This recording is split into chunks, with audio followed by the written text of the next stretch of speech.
And we are back. It is officially hockey season at the University of Colorado Boulder. We are here for the first match of the Buffs ACHA Division I hockey season. We've got some familiar names back in the building, but we've also got a lot of turnover in this roster. Nick, what are your thoughts on this new roster we've got this year? You can say that about our broadcast too. I mean, this is an all-new look. We had all of our executive members, of course, Alex Roberts and Jared Miller, and Glockner, who's overseas right now, but it's a new look for us as well, so that'll be an adjustment for us. But moving on to the CU team, I mean, the big thing I want to see is just how the top lines can produce. I mean, all the coaches like to talk about depth and, how the fourth line, the third line can work. I want to see how the big guys can work, I want to see how McConaughey or Dougie Wood, all these returning skaters can perform in the top lines, because, the depth matters a lot, but it's a really big question mark with the amount of people that we have leaving. We had a dozen at least people graduating, all mostly top liners, so it's going to be a really big adjustment. I think depth might be an issue, but the really big question mark that I have that I want to see get solved tonight is how do the stars and the returning players adapt at the top level so that they can have the freshmen and the lower classmen kind of fill in the depth pieces. Yeah, we've got no Mark Borghi this year, no Adam Trunko, no Max Pashenik.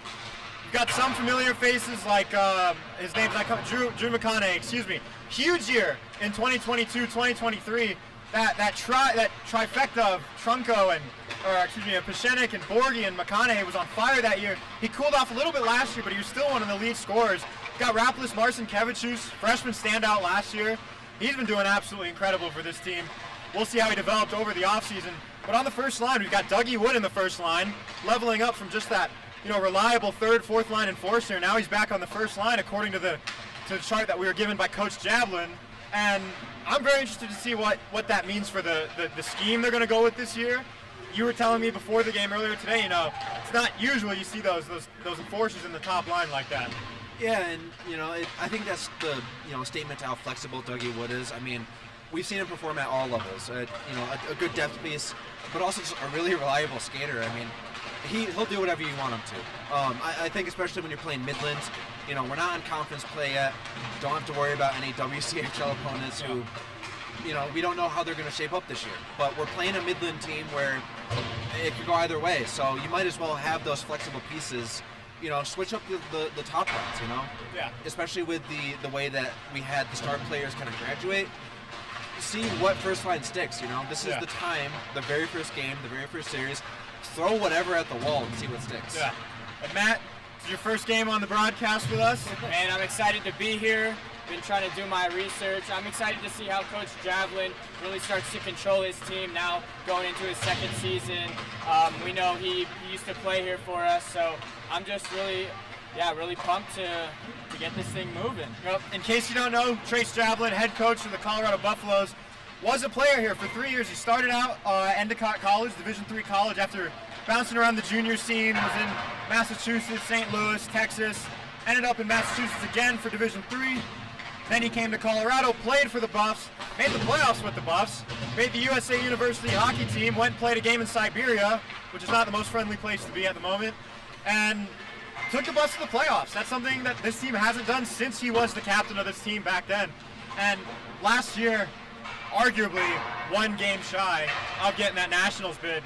What do you think is going to be the difference between the team last year that came one game shy and the team this year that's looking to make it over that hump? Those top liners, I mean, that absolutely stinks the way that season ended. It felt like they were just about there, and it was really hard to put on it. But, as you said, with the return of Trace Jablin, I don't think there's any question about how coaching's going to be. I was very impressed with him and the women's team for how flexible he is between periods.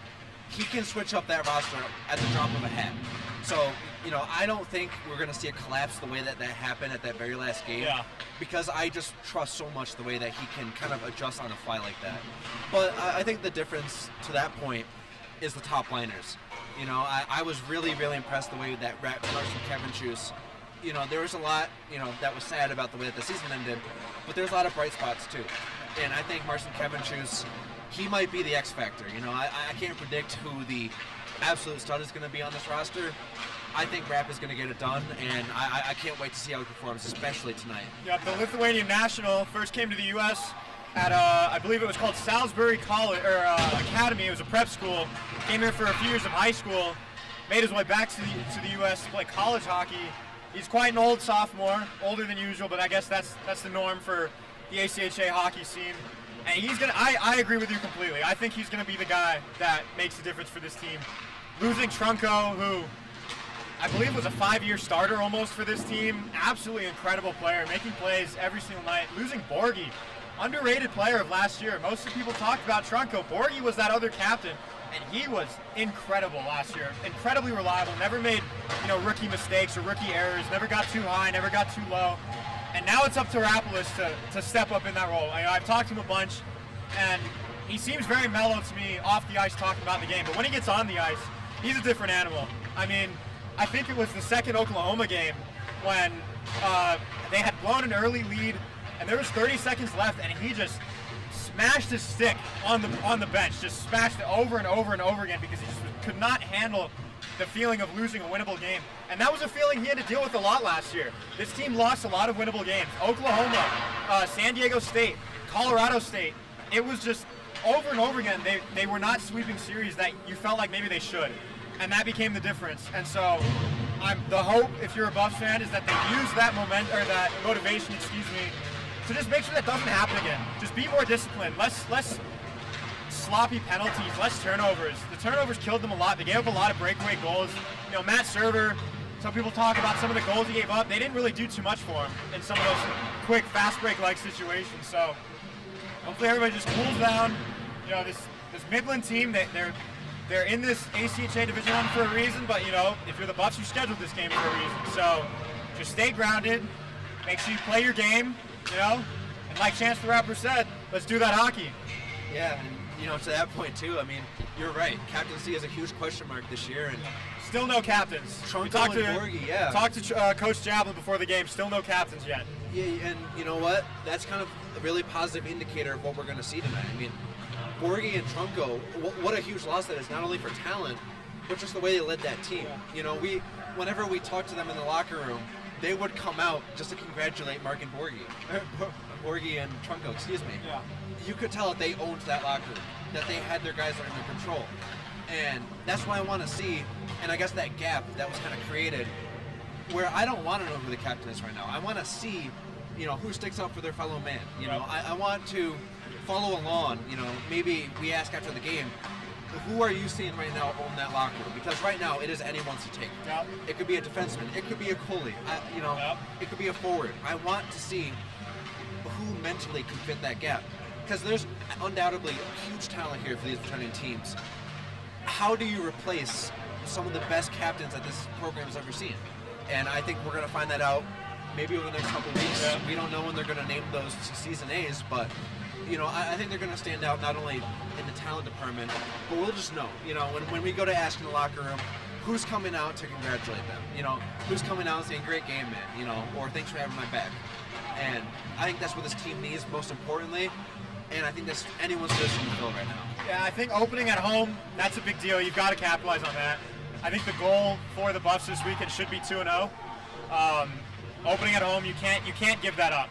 I mean, every game at home, that's a game you're in control of your own environment. The crowd's behind you. The crowd's silent when you need it to be silent. They're loud when you need it to be loud. That's something that you got to take advantage of. You brought up goalies in the context of captaincy. I want to talk about the context of the season. We got Liam O'Gwen is the starter this year, the primary starter. He was kind of on the other end of a 70-30 split last year, but he's the guy this year. And what did you see out of him? I mean, just to talk a little bit more about him, I almost forgot to bring this up.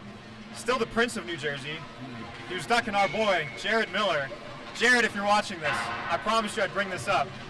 Last year, our executive producer and color commentator, Jared Miller, who we still love and hold dear to our heart, he had signed up to face off against Liam O'Gwen in a 1v1 shootout to 20. If Jared makes 5, he wins.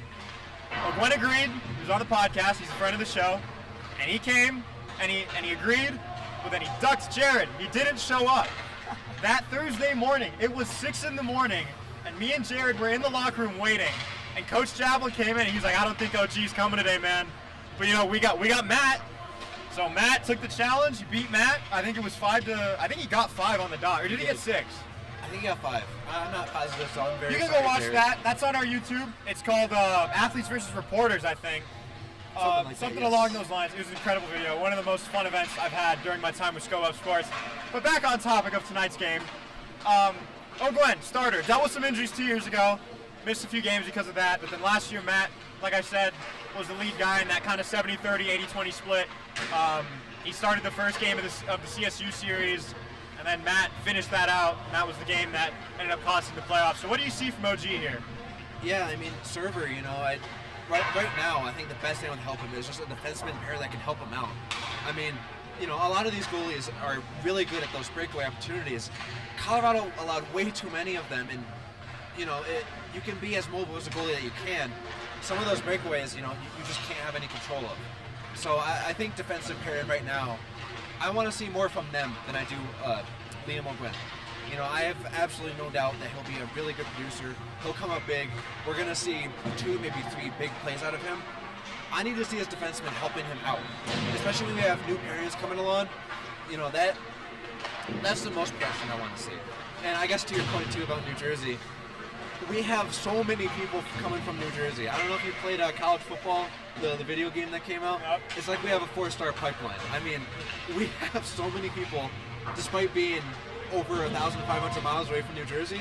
So I think this kind of speaks to the recruitment. Speaking of oddities and recruitment, this Midland hockey team's got a pretty unique roster. I mean, they're based in Nebraska. I don't remember what city. Fremont, Nebraska. And they've got like 6 dudes from Czechia, formerly known as the Czech Republic. They've got a Frenchman. They've got an Italian. They've got a Swiss man, a Swede. They've got some Canadians. Like, I'm honestly kind of just amazed at this roster that we're looking at. Their coach, his name's not coming to me. I have it written down, but don't worry about it. He's also Czech. He pretty much started the hockey program at University of Texas, El Paso.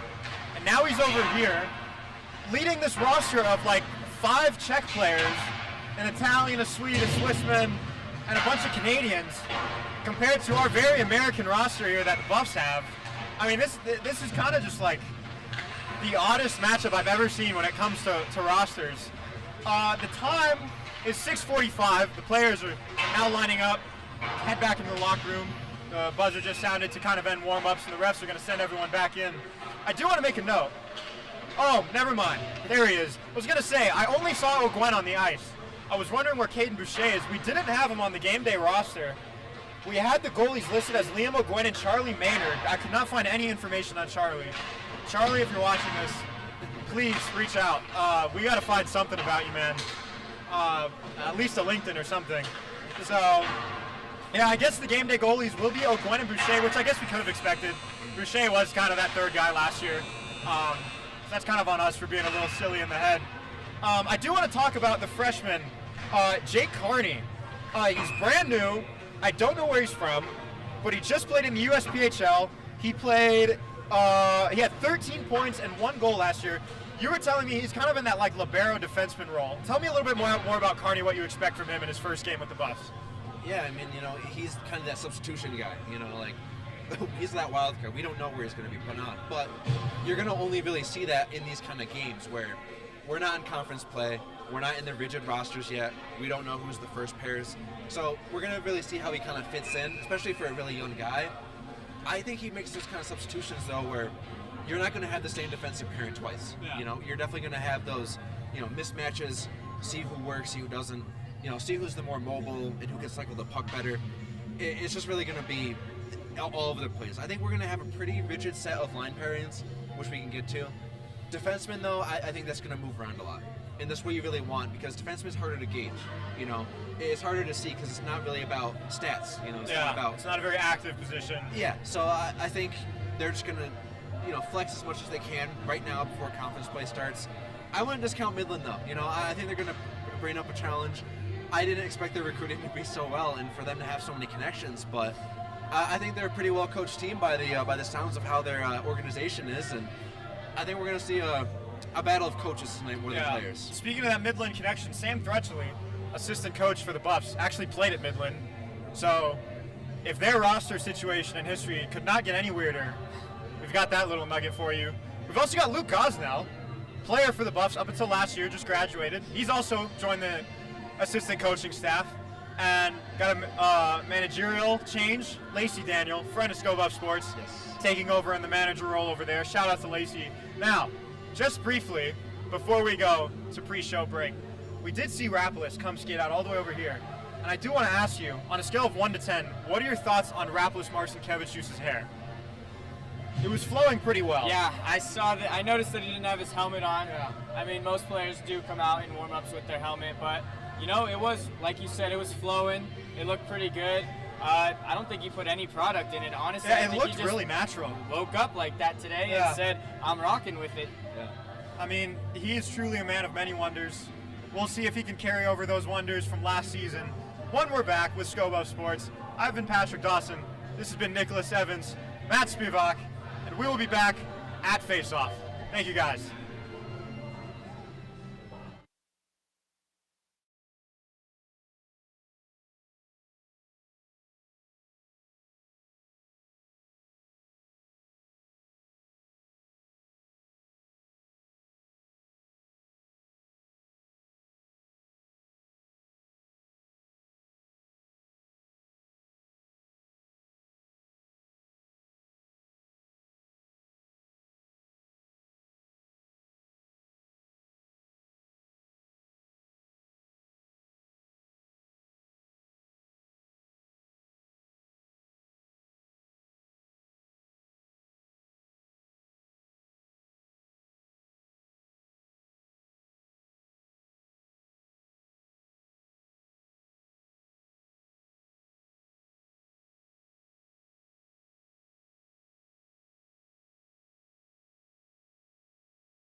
And welcome back to the CU Student Recreation Center. We are here in Boulder, Colorado for the first game of the Colorado Buffaloes Division I ACHA hockey season. And I am Patrick Dawson. If you didn't see our pregame show, I am joined by the wonderful Nick Evans and Matt Spivak. Guys, what do you think about this atmosphere we got going? The crowd's starting to get a little full here. Yeah, it's hard to see from where I'm standing, but no, there's a lot of people for a season opener. I mean, especially when you have a big football game next week. I'm very impressed with the crowd that we've got. So I think it'll be a very loud, emotional, just very passionate match. I mean, we even have a couple Midland players. Yeah, we've got CU versus Nebraska tomorrow for football. One of the biggest football games of the season nationwide. And we've still got at least a dozen Midland fans here from Nebraska.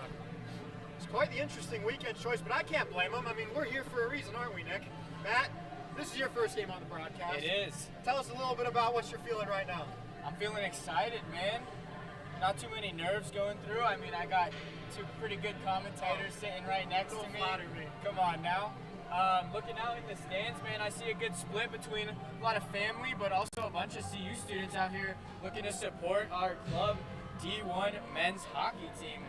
I am so excited for this hockey season to start. Last year, we talked a bit about it pregame, the disappointing fashion and the way that it ended. But I do believe in this team.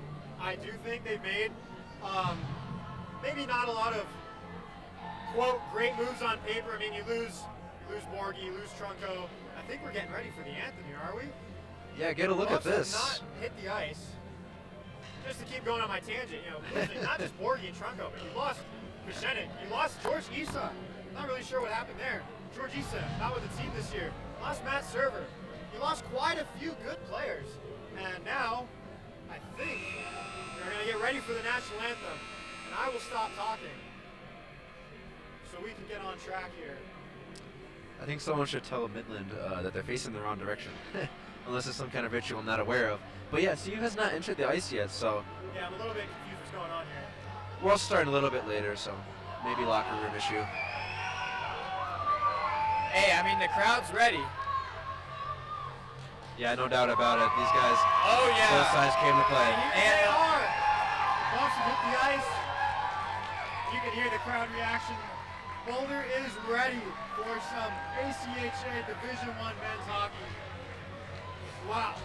I am hyped. I am pumped. I was just talking about it, but I can't contain myself. I was talking to Jared Miller, our very dear Jared Miller, former executive producer and color commentator, about hockey this season. And I could not be more excited for this. I am so ready. And the starters will get on the blue line, and I will stop talking.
even near it. We're around 70% bleacher capacity, I call it. But this is quite the crowd for the home opener. We still got some people trickling in. You can see up on the overpass. And this crowd is ready for some Buffs hockey. Wonderful refereeing crew from the ACHA in town. We appreciate all of our referees out here. And in case you didn't hear, the first line, it is going to be, excuse me, let me just pull this up. We have this from Coach Trace Chaplin himself. Dougie Wood, Drew McConaughey, Brody Pearson, Jesse Katay, Jack Ferguson, and Liam O'Gwen in net. And here is the face-off. To start the season, Midland wins the first face-off of the ACHA season here in Boulder. And they will play it from their own zone. And that's going to be Larson, who takes it across the center line, just fires it at OG, who makes the save with the glove. We'll get a face-off in the Buff zone. Very fast start there, very quick start to this match. Yeah, I just want to say it's great to have hockey back, partner. No, very quick play, but it's just great to be back in that atmosphere, be back in the booth, and we're gonna have a great game. Tommy Babb will take the face-off for Midland. They did win the opener. And the Buffs will control it themselves, and that was Katay who fires it to Pearson, excuse me. And now Dougie Wood will take a shot, and that's deflected off the blocker. And Midland, oh, that was nearly a huge hit there by Brody Pearson. And Midland will take it, and they will take a face-off. Yeah, both teams with early shots here, both from a little bit far out, but neither one connected. That is Liam Taraposky for Midland, the Warriors from Yellowknife, Northwestern Territories in Canada. Doing the face-off in the Warriors zone. Get a little reset for some jarring there.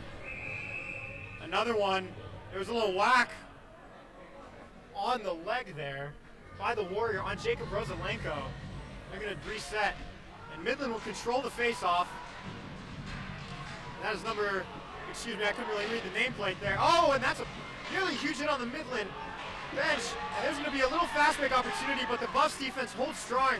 They're going to play, ooh, and that looked like a boarding penalty, but we're not going to get a call on it. Chiquetto and Hood off the Warriors are fighting themselves. That was a pretty big hit there, Nick. Straight against the boards. To me, that was a textbook boarding call. Yeah, right there in that red zone, right too close to the boards, too far away from the boards, but you know, you gotta just fight through the calls that are called. The Buffs will play it from their own zone. There's Quentin Kinney who fired it down to the Warriors end. They will almost sort of reset here. Gustafsson, the Swedish native, will pass it over the middle, and that'll be deflected off the stick of the Warrior player. There's going to be a little kickboxing match there down at the boards. And this has been a very physical match so far. I mean, just a few minutes in, and we've seen a lot of pushing, a lot of shoving, and just constant chaos over the middle. No team has really gotten a big hold on controlling the puck here. Yeah, they're eager to be back. You know, you're gonna come out fierce. You know, kind of wearing off. Elliot Tessa with a little Kadarius Toney moment, trying to catch that one, could not get it to go. And they will, I believe that was an icing call. We will get a face-off in the Buff zone. I didn't see the referee's motion, excuse me. And yeah, this has been a very fast-paced match. Not a lot of structured play going on here. We get a face-off in the Buffs defensive zone, right in front of Liam O'Gwen, the Prince of New Jersey. And Midland will keep it, and they will lose it out of the offensive zone. They had a chance to set something up, and they just couldn't capitalize. And that's going to be a play that could bite them in the butt here. And Breshko will fire to Larson, excuse me. And that's a great save by Liam O'Gwen. He centered it right at the point, and O'Gwen just stayed calm and made a beautiful save there. Yeah, really good look though from Midland. I mean, got it quick out to the slot and try what they could. So very volume shooting team so far, and they can get one past if they keep shooting like that. Jesse Katay will dump it off. They'll fire that one into the Warrior zone. No icing on the deflection, and that's a big hit in the back. Arguably another board. And that was going to go all the way around the ring, back into the Buff zone. We may get an icing call here, and we will. chippy hockey so far. I mean, Yeah, this has been very fast paced. I don't want to call it sloppy. I would like to call it aggressive. You know, we said at the broadcast too at the start, this is a very physical first line. Yep. They're going to be playing like that. They're going to bring the intensity, and Midland recognized it. They're going to match it right back.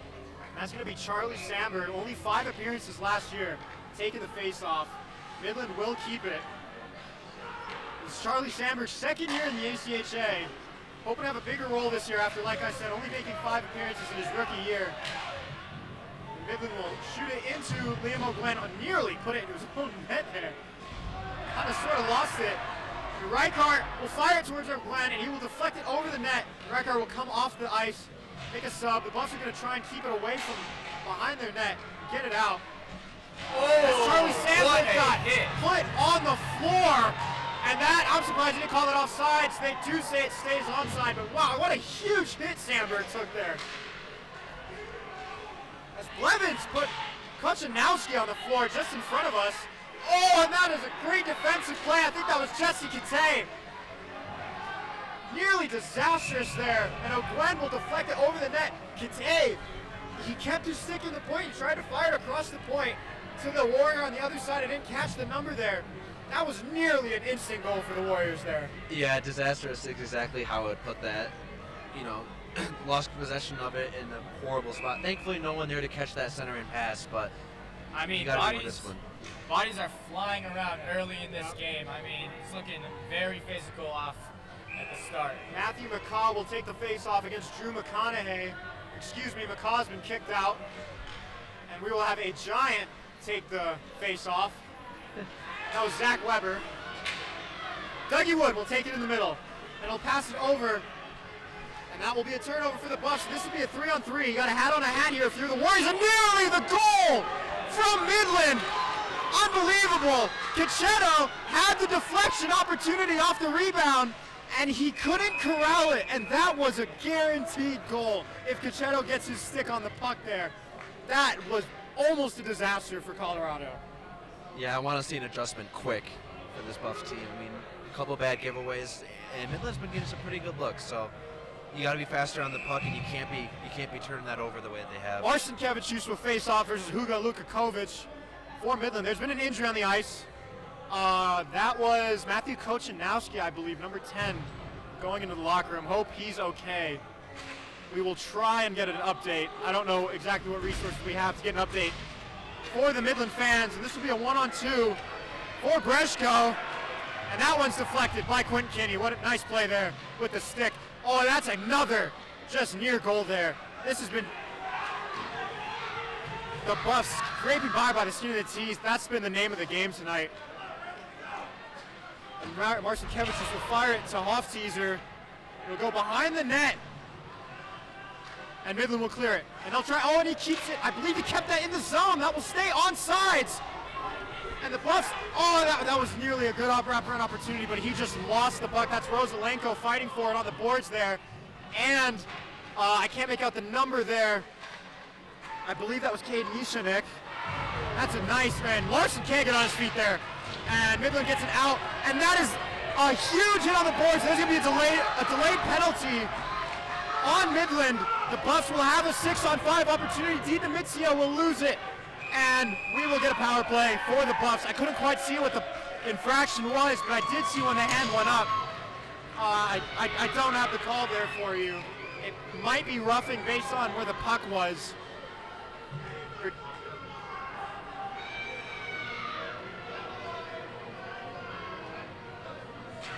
And that'll be number 21. Andy Larson, the Bettendorf, Iowa native, will go into the box, I believe. And we will get a 5-on-4 power play for the Buffaloes.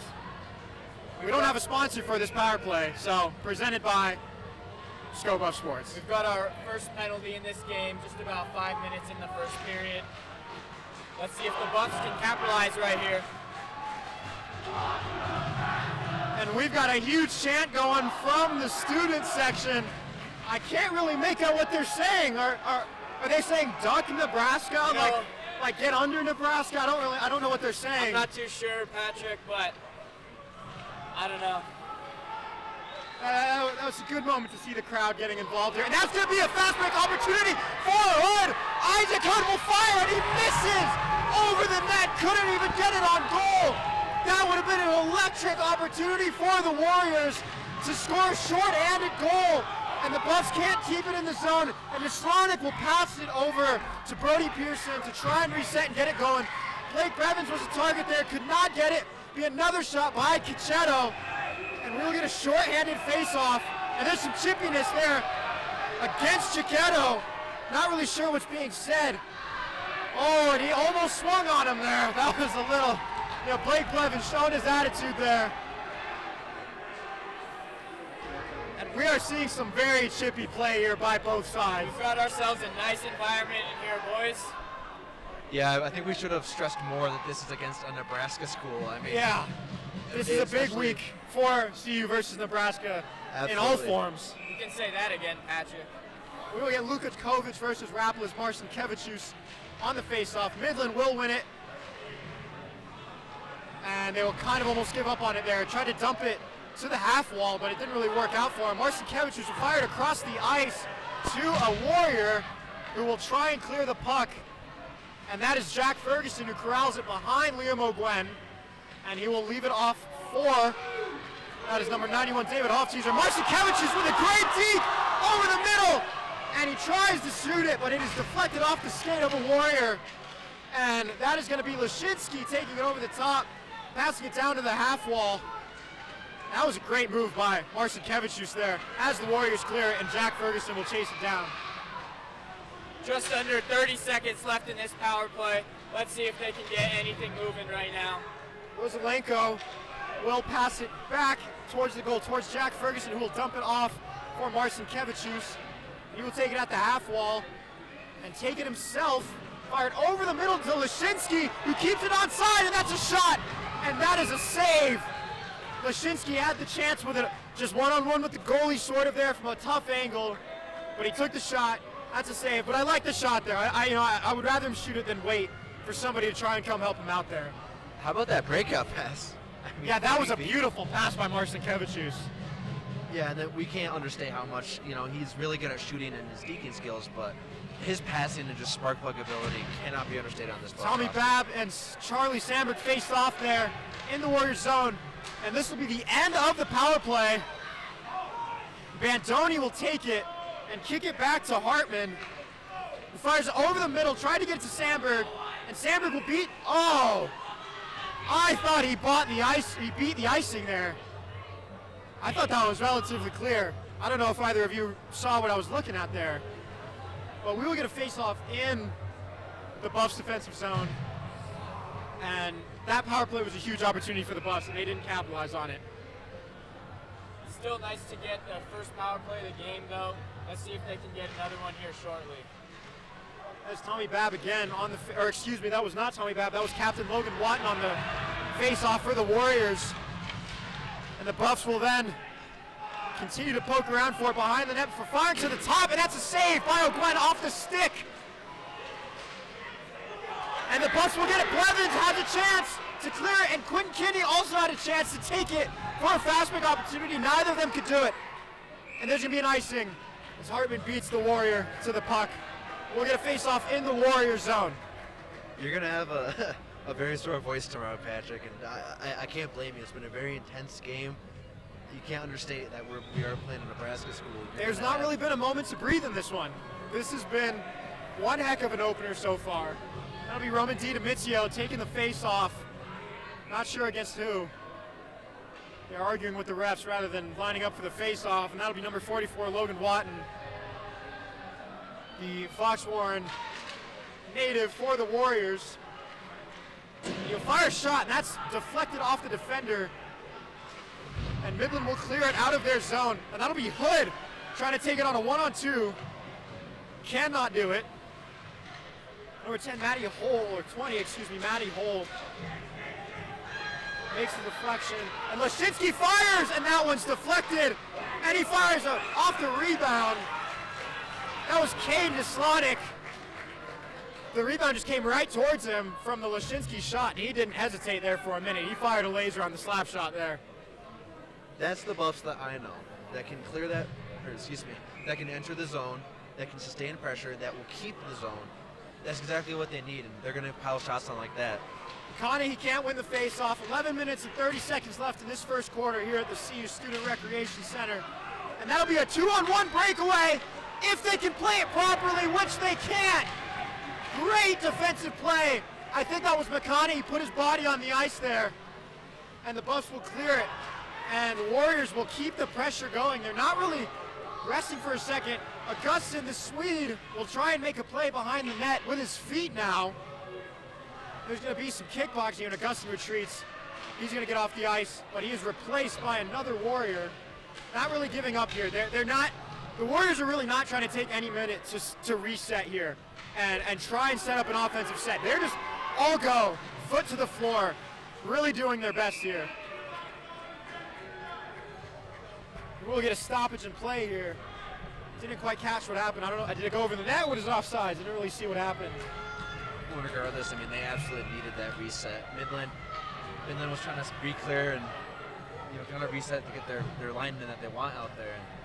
Now, I would like to reiterate for our viewers back at home, I do not have the best view of this game. The best view of this game belongs to you guys. You guys are an elevated camera that is about 1.5 feet higher up than where I stand, and I'm 5'11". I'm no slouch here, okay? But it's kind of in the way when I'm looking towards the right. But that's okay, because we do our best. And Ferguson will take it at the half wall and pass it to Kate. The defenseman deflects it off the referee. Great play by the ref. And the Buffs will try and make a fast break with Marcin Kevicius over the middle, where he is oh so dangerous. Passing across the point, and nearly for Marcin Kevicius. Oh, that was a chance from Rosalenko to Marcin Kevicius. And that'll be a deflection by O'Gwen. And Rosalenko will take it close to the half wall. Marcin Kevicius will pass it to Jesse Kate. Passes it to Hofteaser. And he'll take it across the middle, tries to get into the zone, he loses it. And Jack Ferguson fires it into the Warriors zone to make a substitution here for the Buffaloes. Rosalenko still on the ice, trying to make plays. Charlie Sandberg back on the ice, clears it back into behind the Warriors net. Sandberg will play a little bit aggressively here on the front. Bandoni rushed the puck handler, forced him to give it up, and then nearly put himself in prime opportunity for a fast break there. The Warriors are kind of stuck here. They're not really making any forward progress. They do clear it. And he just kind of gives a what the heck kind of shot there, because why not? You're so close to the net. And that is to the face with the stick by Hood of the Warriors. I'm not really sure why that wasn't a call. You saw Buffs coach Trace Javelin get a little animated there. That was, and we've seen some interesting no calls by this crew tonight.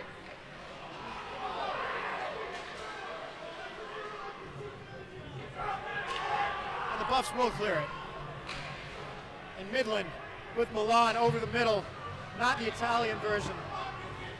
He still has it, and he's going to pass it across the ice over the middle. They're going to take it on the boards and just chip it towards Liam O'Gwen, who can't deflect it. Swinging to Slanik, kicks it to Lashinsky, who then tries to clear it. It's deflected off the back of his teammate. And that's going to be number 81, Elliot Testa. Tried to get the centering pass over to Roman DiDomizio. Couldn't make it quite work. And Midland will take it again, and that's Milan. He's going to take it over the left side, across the blue line. Avoids the hit, and DiDomizio pushes him off the puck. Nice play there, but with the body by DiDomizio. And they're going to be tangled up a little bit. Hood's going to get off the ice. And the puck is kind of hanging around aimlessly there, and Augustin, and Jake Carney, the newcomer for the Buffs, kind of got into it there in the corner. And this has just been one chaotic match. Not really any flow to this. Just chaos and followed by more chaos. Yeah, it's kind of hard to do our job right now as color, Matt. I mean, there really is nothing systematic to point out. I mean, Midland has had much better positioning. They've been a lot quicker to get on the puck, and they've been a lot better at clearing the puck compared to the Buffs. But the Buffs have been actually doing a pretty good job maintaining pressure on the zone, so I want to see them continue to do that. The Warriors take the face off. The one-timer's missed by the Midland Warrior. Jesse Kate will deflect it, and it'll end up in the area of Jack Ferguson, who'll try and start an offensive run for the Buffs here. going to fight for it on the board, close to the half wall. McConaughey gets pushed into the board, face first. There's Brody Pearson making a physical play there, trying to get the puck. McConaughey's going to join in on the action there. And that's pushed back behind the net. That's Drew McConaughey. I keep saying his name. And that was, I couldn't quite catch it. Another physical play there. The Warriors will take it over the blue line. They'll be onside. And a fire, that's deflected by O'Gwen. Great save there. And the Buffs will clear out of the zone. And Dougie Wood will drop it off for Marcin Kevicius. 1-on-3 here. Will he do it? He does shoot it, but he can't get it in. That was a solid little set of plays there by the Buffs. Great on defense. And get a little fast break opportunity there. That's just the type of plays you want to see. One of them will go in eventually. That's got to be the thinking if you're the Buffs here. I'm liking the chances the Buffs are having right now. I mean, they're getting some good shots on the puck, just nothing to show for it yet so far. And Marcin Kevicius will face off versus Carl Graffelman, the Omaha, Nebraska native. And Marcin Kevicius will be kicked out of the face-off, specifically. Jacob Rosalenko will not win the face-off, but the Buffs do nearly get it. That's going to be a 2-on-2. The Buffs have not been quite great on the face-offs today as Babb fires, and that's saved by O'Gwen. And Marcin Kevicius will take it. Gets hit. Riker with an opportunity, and he misses. The Swiss national couldn't quite get it to go. And Hartman will fight Riker for the puck here. They'll both kind of just avoid each other. As Marcin Kevicius takes it behind the net. And that was a scary moment there as Hartman clears it out of the zone. Probably going to get nice here. We'll get a face-off in the Buff zone. 6 minutes, 43 seconds left in the first period. Score remains 0-0. The Buffs have had one power play, but the Warriors have pretty easily dominated the face-offs today. I can't remember one that the Buffs won.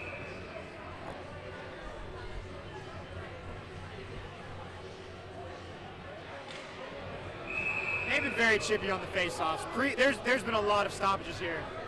Before the face-off, that is Groanti of the Warriors getting a talking to here by the ref. They've just been kind of whacking each other. And they'll now move the face-off. Marcin Kevicius will give it up. And the Buffs nearly win it.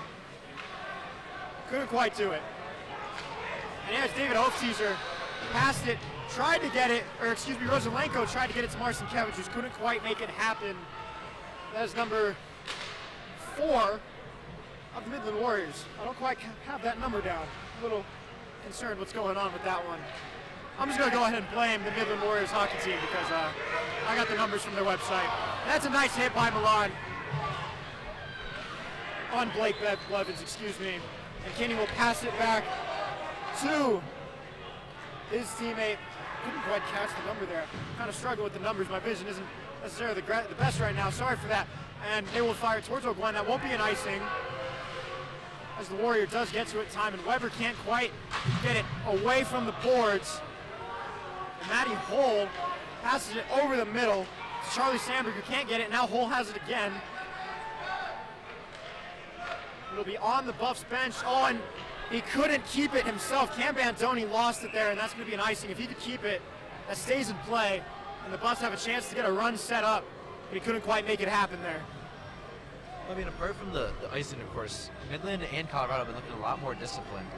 It was a very chaotic, just very random start to this game, but they're starting to tighten up, shaking off a whole summer worth of being gone, so you're starting to see them start to find their way, and definitely a very big shift from the first few minutes of this game we saw. We get Charlie Sandberg on the face-off for the Buffs,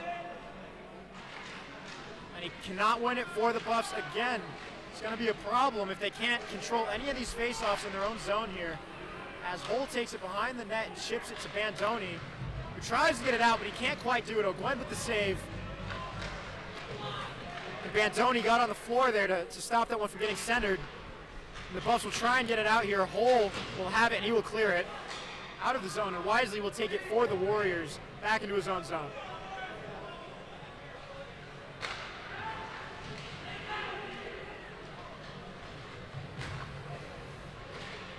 That's a shot. O'Gwen with the save. They got to get it out. They can't do it. Or excuse me, they can do it. And Glenn with another save. The Warriors are kind of just putting them up, hoping they fall. It's almost like kind of watching Knicks J.R. Smith here with the Warriors offense, kind of just throwing it up and seeing if it goes in. Not a lot of form and standardization in their sets. And that's a deflection. Glenn Tierney nearly had an open shot one-on-one with O'Gwen, and the Buffs can't clear it. They've got the body advantage. The Warriors were caught in a substitution. And the Buffs are going to get a run. That's Elliot Testa by himself. Fires it, and that's saved by Liam Taraposki, excuse me, tripping over my tongue there. Yellowknife native from Canada. Good save there under pressure by the Warriors. We're going to get a face-off. That's going to be Drew McConaughey, I believe, taking it for the Buffaloes. Versus... Love to see it from the crowd there. That was Logan Watton of the Midland Warriors. And the Buffs will lose it again, and Brown will take it over the blue line and be met by Jesse Kate. And he just fired it at the net, and O'Gwen makes the easy save there for the Buffs.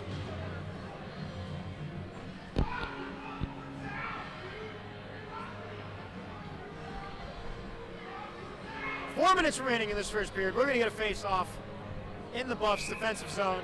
They got to win a face-off. They got to get one. Drew McConaughey will face off against Matthew McCaw, and he can't win it again, and Brown will shoot it.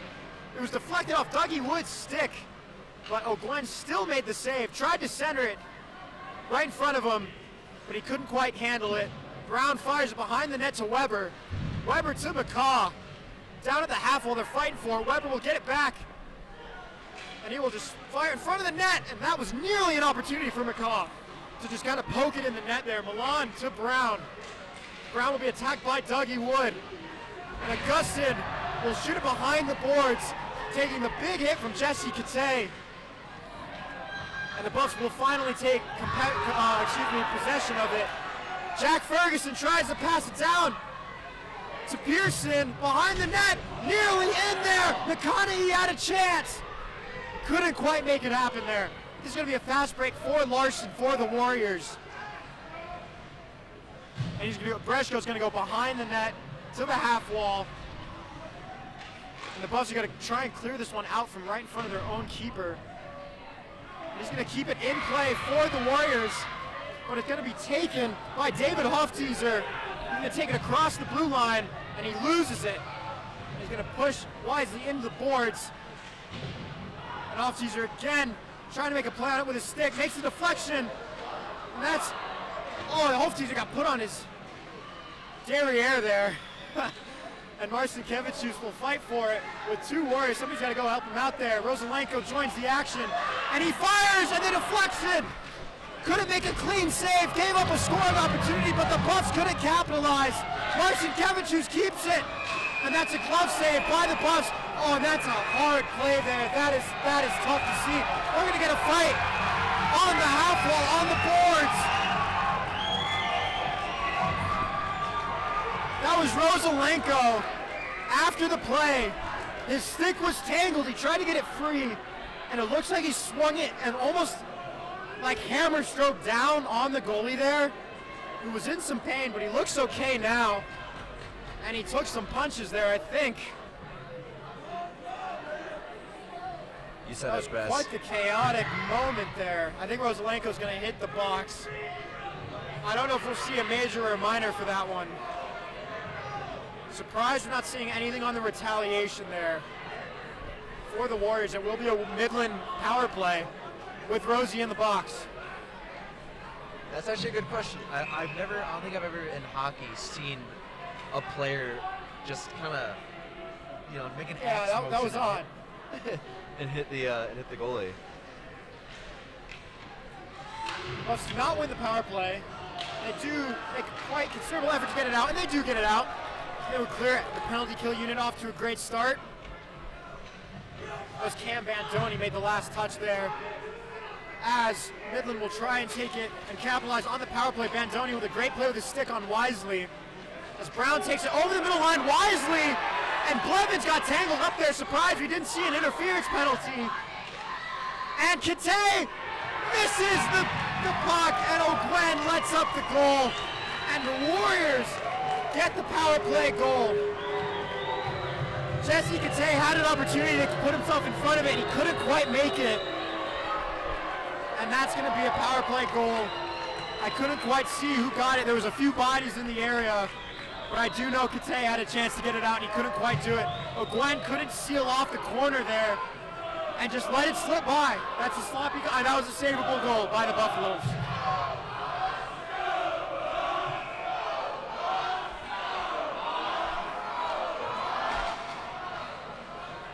McConaughey takes the face-off against Babb. Can't win it once again. A minute and 35 seconds left in this half, or excuse me, in the period. And Reichart will fight for it in the corner. With Mislanik, Dougie Wood will attack up front. Gets past Carney into the other half wall.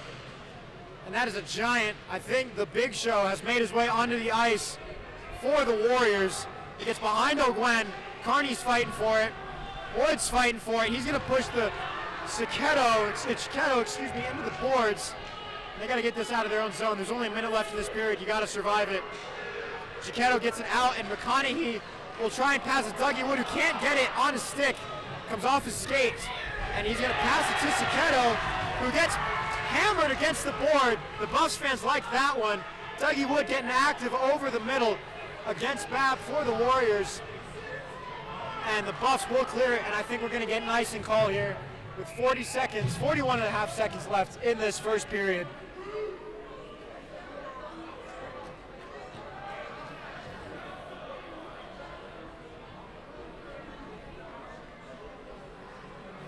I think the Buffs are just looking to get back in the locker room, down 1-0, regroup, kind of get a little talking, and try to come back out strong. McConaughey's going to give up the face-off. The refs aren't going to allow it. They're going to make McConaughey take it. I'm not sure what just occurred there. I think you tried to give it up for Brody Pearson, but they send him off. Make McConaughey take the face-off, which he does mostly win, which is a positive for the Buffaloes. It's going to be on the half wall, and Carney's going to make a play. Wood's going to make a play. Wood will clear, will not. Brown got in front of it. McConaughey's gonna have Pearson. He has a chance. And that's a trip. That is a trip, and they did not call it. That was a trip against the Warriors. Now, Liam O'Gwen will make the save. I am incredibly confused by what's going on here. I don't want to say too much. I do want to hold my tongue a little bit. But the fans are kind of echoing my feelings here. I mean, that is maybe 5 missed calls we've seen today. A board right in front of us, a slash over on the Buffs bench, or I guess slash charging, same thing. And then the trip, that was obvious, no? That seemed pretty obvious to me. Stick got right in his skate. Wisely will fire it. It'll be deflected up in the sky. Marcin Kevicius and his teammate will fight for it, but nothing will happen. And that'll be the end of the first period. Luka Kovic will get into it with Hofteaser to end the period. Yeah, that was a tough one. I'm not really sure what to say. You know, some of the other calls, you know, the boarding in front of us, the roughing on the other end, you could say that's a little bang-bang, you know, a little heat of the moment. Maybe you miss it. But, I mean, Coach Trace Chaplin, he's over there asking, what the heck are you looking at? I mean, there was 2 refs with a clear view of what looked like an obvious trip. That looked like an obvious trip from over here, and they were on the ice. It was right in front of them. So, yeah, Trace Chaplin and the assistant coaches are talking to the ref to try and get an explanation on what just occurred there, because that is, I mean, I don't really see any explanation for it. I don't want to say too much, but you know, I don't want to say too much, but I am going to say something, you know. Hey, missed calls are going to happen. You know, I agree with the high stick, and definitely that was a little questionable, but, you know, the Buffs have a lot to reflect on and work on, yes, regardless of the calls. The 1-0 is their own fault here. Yeah, no, absolutely. You know, even when they were on the power play, I didn't see enough production to kind of warrant the difference. I don't want to say the game would be tied in that kind of scenario where it was called, but I think there's a couple things that they didn't work on. Sustaining zone pressure, of course. They've had no problem getting breakout opportunities. Yeah. Absolutely, but Yeah. winning face-offs, absolutely, we've noted. And just better positioning. I mean, Midland is doing so much better right now on Yeah. defense because they know where to stand, they know where to intercept passes, they know when to break out. They've just been winning in the positions game, and Colorado hasn't. So, I was going to say at first that they need to be more disciplined, but they've kind of tightened that up. Both teams really have. Yeah, it was a very chippy game. Not even just within the bounds of play, even on face-offs. They were really getting into it with each other. Just little whacks here and there, just reminding each other, I don't like you. And I think that's what we're going to call it for the first period. The Zamboni's going to come on the ice. Please, everybody back home, give a small round of applause for our student recreation staff. And we will be back with the second period of Buff Hockey.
We are back.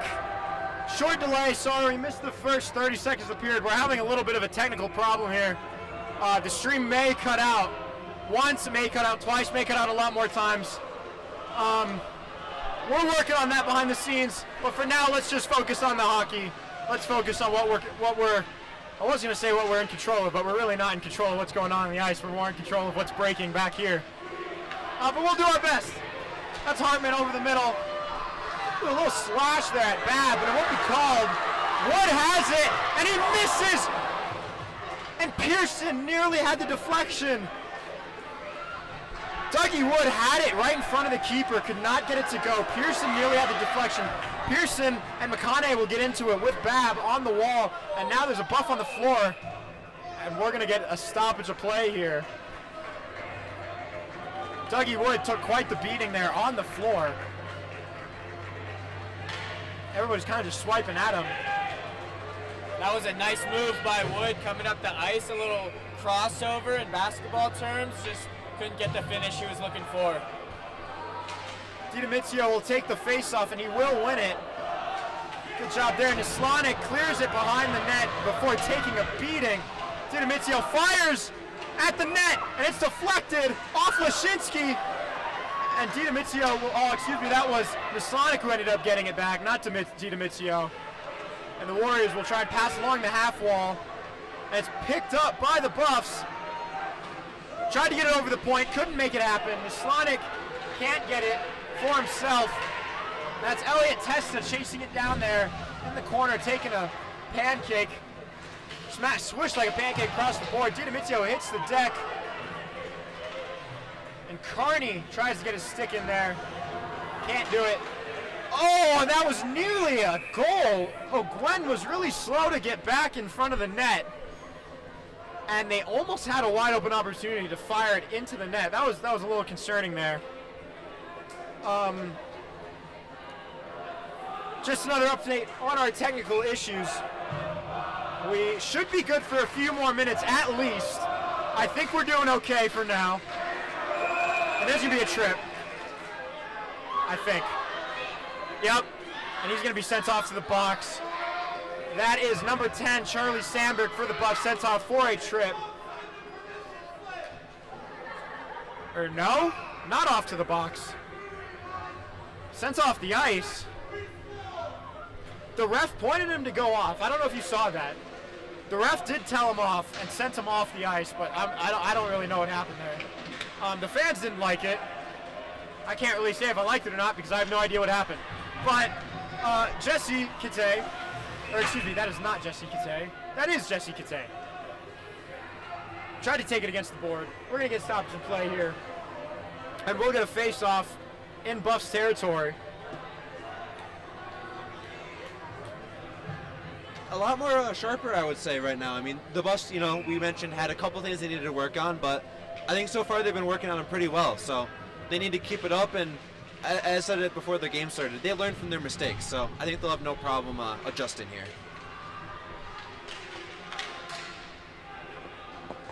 OG will leave it off in front of the net behind the net, for Kite. And the Buffs are going to get physical behind the net here, right behind O'Gwen as he seals off the corner. Ferguson will take it, and he'll kind of relax for a minute and try and let things settle down here. It's been another fast-paced opening to this period, and Marcin Kevicius nearly had a breakaway opportunity. He will push it deep into the zone. Bandoni tries to get it. Ferguson keeps it in the zone. Bandoni's going to chase it down. McConaughey is going to try and meet him in front. Good hustle by Bandoni there. Blevins nearly tripped up by his own teammate. And the Buffs are going to be on defense here. Hartman clears it off. That was a good scoring opportunity for the Warriors if they could beat Hartman to the puck. Bandoni's going to take it. It's a 2-on-4 for the Buffs. Hartman tries to get it to McConaughey, who can't corral it. And now it's Quentin Kenny on the retreat before kicking it to Bandoni, who deflects it to avoid the icing. And they're going to get a new line on the ice here. Things are going to kind of reset. Dougie Wood, nice play there to get the puck out of the possession. I couldn't quite see which player that was. That was Babb, sorry, for the Warriors. And there's going to be a breakaway opportunity. It's a 2-on-1 unless Pearson can catch up. And it looks like the Warriors believe that he could because they just fired a shot. They didn't really try to make take the 2-on-1 to their advantage. And we're going to face off. Both teams going to make a line change here. Mass subs. Wish that feature was in college football, huh?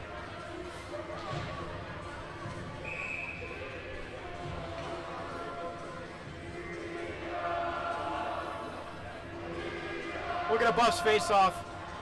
I can't really hear what the crowd is cheering. That's kind of been the name of the game tonight. And Cachetto will try and get it. Marcinkevich used to flex it. And that's going to go deep towards the goalie. No icing there. And Shaquille O'Neal will take the puck behind the net. And the Buffs will keep it in the zone. And that's a good opportunity for Marcinkevich. Can't make it happen. Great save there by the Warriors goalie. I'm sorry, I don't have the call sheet in front of me as we manage these technical difficulties. That was the perfect chance for Marcinkevich. He had a clear shot at the goalie, and he couldn't capitalize on it. And Hull will corral the puck for the Buffs behind Liam O'Gwen. And there's going to be another missed tripping call, allegedly. And that's a glove save by O'Gwen. He'll drop it off for his teammate Naslanik, who will then drop it off for Lashinsky. And Lashinsky will nearly lose it. It's deflected by Weber, who then drops it off for McCaw, who then is going to try and center it for Augustin, but he can't corral it. And the Buffs are going to have to get this one out of their zone. Lashinsky tries. Olsen, not G-Reg, does fail at keeping it in the zone. Weber's just going to shoot it towards the net just to get something going. McCaw's going to take it in front of Matty Hull. And Rosalenko's going to come in at the half wall and just clear that. We are going to get an icing call here. Just barely missed the goalie.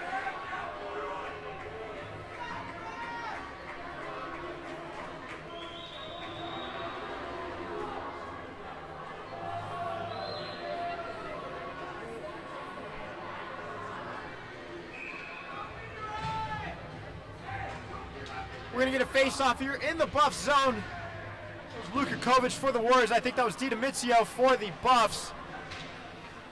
And Hull's going to get pinned against the wall here with Luka Kovic. That's a Warrior on the ground. A loose stick there. That's Didomizio losing his stick. And the Buffs crowd is getting animated here as the Buffs are on defense with 14 minutes left in the period. 1-0, the Warriors do still lead after their very quick power play goal. They saw a power play towards, I think it was the 5-minute mark around in the first period, and they scored almost instantly off of it. Within 30 seconds of their power play, the Warriors scored. So they've had the upper hand. You know, they've just been a lot less frantic than it appears that the Buffs have been. Speaking of that, we're going to get a fast break opportunity. Record is going to shoot it, and it's going to be deflected off Ferguson's knees and stick. And the Buffs are going to play. Oh, and that is a goal opportunity there. I didn't even realize how open he was. I didn't see that there was no Buff in front of him until he shot it, and the puck just went uninterrupted. And Bantoni's going to have a chance to make something happen, and he can't keep control. And Blevins is going to put him into the dirt. Great physical play by Blevins, and they're tangled out. They're tangled out. There's a delay penalty now. And the Buffs have the delay penalty. They will have a 6-on-5 if they want it. I'm so lost. I don't know what just happened. I was looking down at the fight. There was a little fight. It was a little argy-bargy down in the corner. And I wasn't even looking.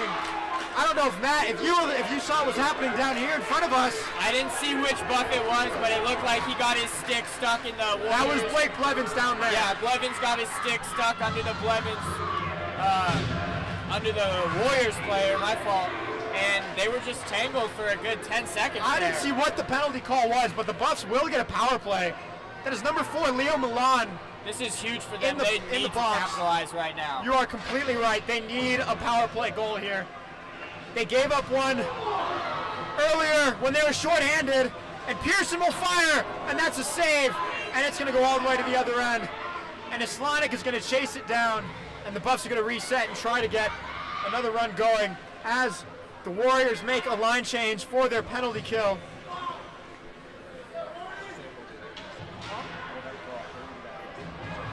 And Buffs fans, we are coming to a somewhat solution with our technical difficulties. I hate to give it up at this moment, but we're going to try and hold on as long as we can during this power play.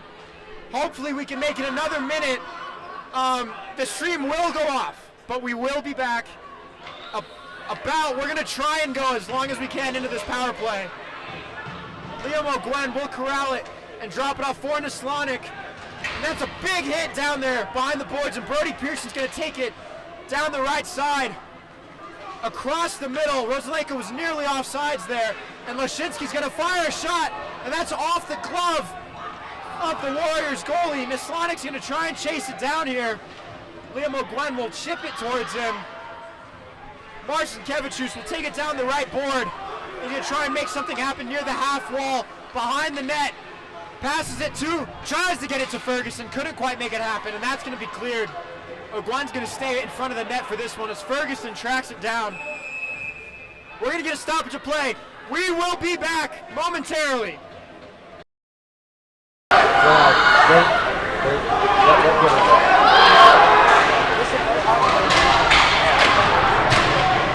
Is it a new stream time?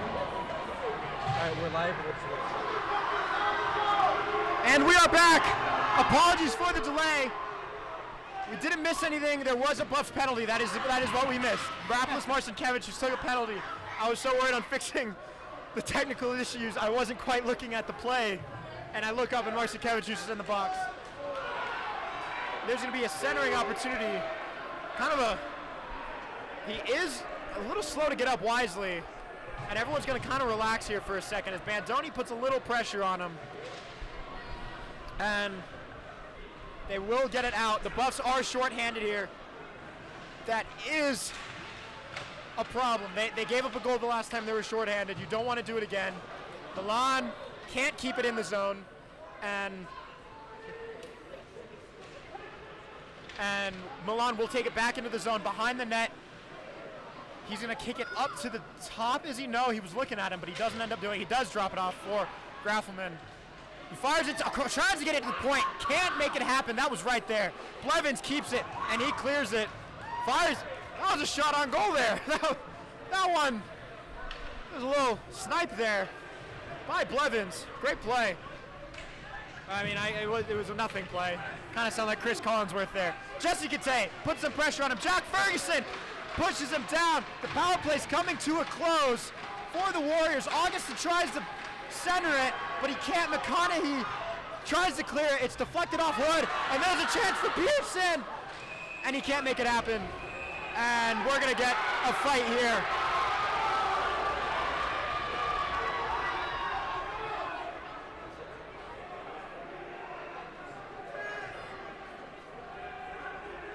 That looks like Brody Pearson. He was off balance, fell to the ground. I don't believe he was shoved into the boards. I think they were just both kind of fighting, like body positioning fighting, and it just ended up that way. I don't know how you saw it. Yeah, I think he slid right into the Midland goalie, and you know the Warriors aren't going to take that too lightly, so they had to give him a little message about it.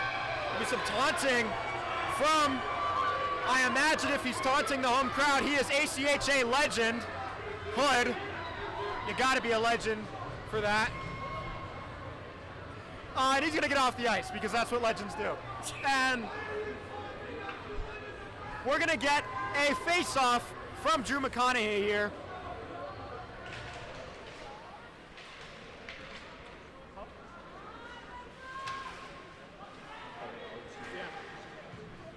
Sorry, we're still managing some technical difficulties behind the scenes here. Things are chaotic when you do everything for no money. That is a great point. Brody Pearson with the good pass right in front. I think that was Dougie Wood who nearly had a chance. Pearson's got it at the half wall, down to Dougie Wood. And Dougie Wood's going to fight for it. Drop it off for Ferguson, who's going to kick it down towards Drew McConaughey. And the Buffs are going to lose possession of it as Shaquille O'Neal takes it from behind the net.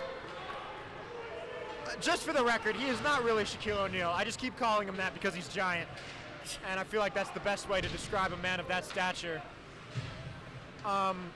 Larson will try and take it at the half wall. Can't really do anything with it. He's going to leave it for Luka Kovic. He's going to kick it to Olsen, who cannot score. Olsen had a chance. O'Gwen got all the way across, made a beautiful save there. That was a great play by Liam O'Gwen. Yeah, Olsen tried to deke the keeper right there. Faked low, tried to go high. He just couldn't get that in the back of the net. It was nearly a disaster for the Buffs. The goal, they were kind of bailed out a little bit there. The goal did come unsettled. But we could talk about bailouts on either side all night, could we?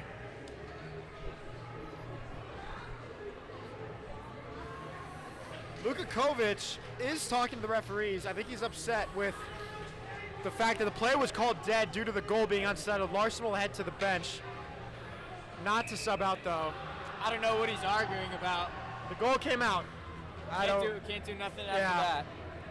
Luka Kovic will take the face-off versus Rapolis Marcinkevičius out of the box from his penalty just a few minutes earlier.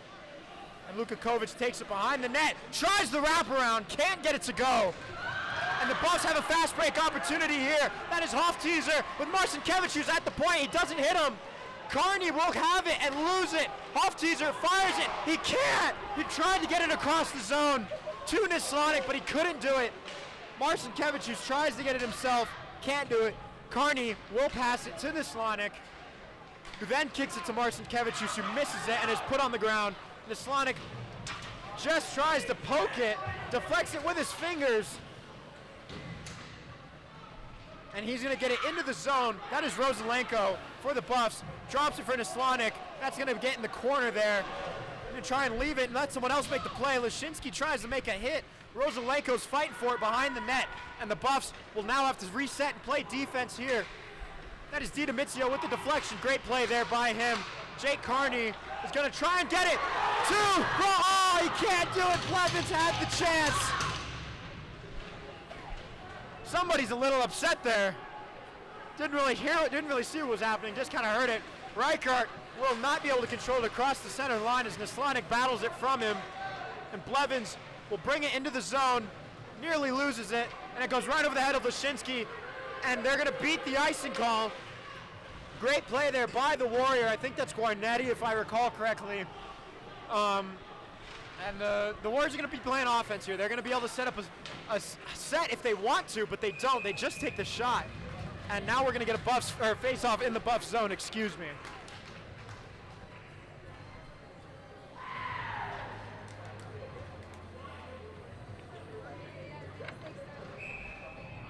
We have 6 minutes and 42 seconds left in this second period, and the Buffs have spent a lot of it in their own defensive zone.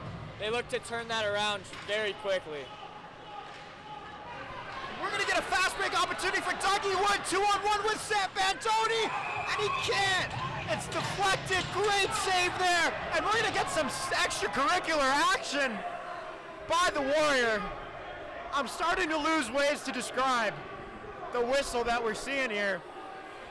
We've seen quite a lot of extracurricular from Midland. I've been talking about all game.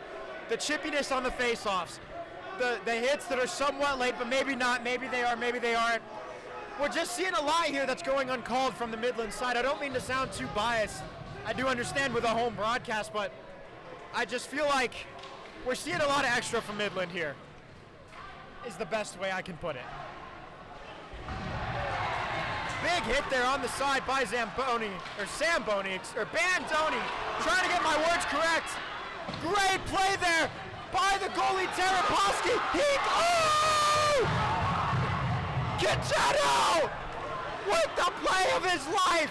He put his body on the ground and he made the save when the keeper was out of play. What a beautiful play by Gachetto. You could not drop a better play to make on defense. As the Warriors have a fast break, it's Weber by himself. Almost. What a play. Hardman makes the play to stop the goal, but we're going to get a penalty.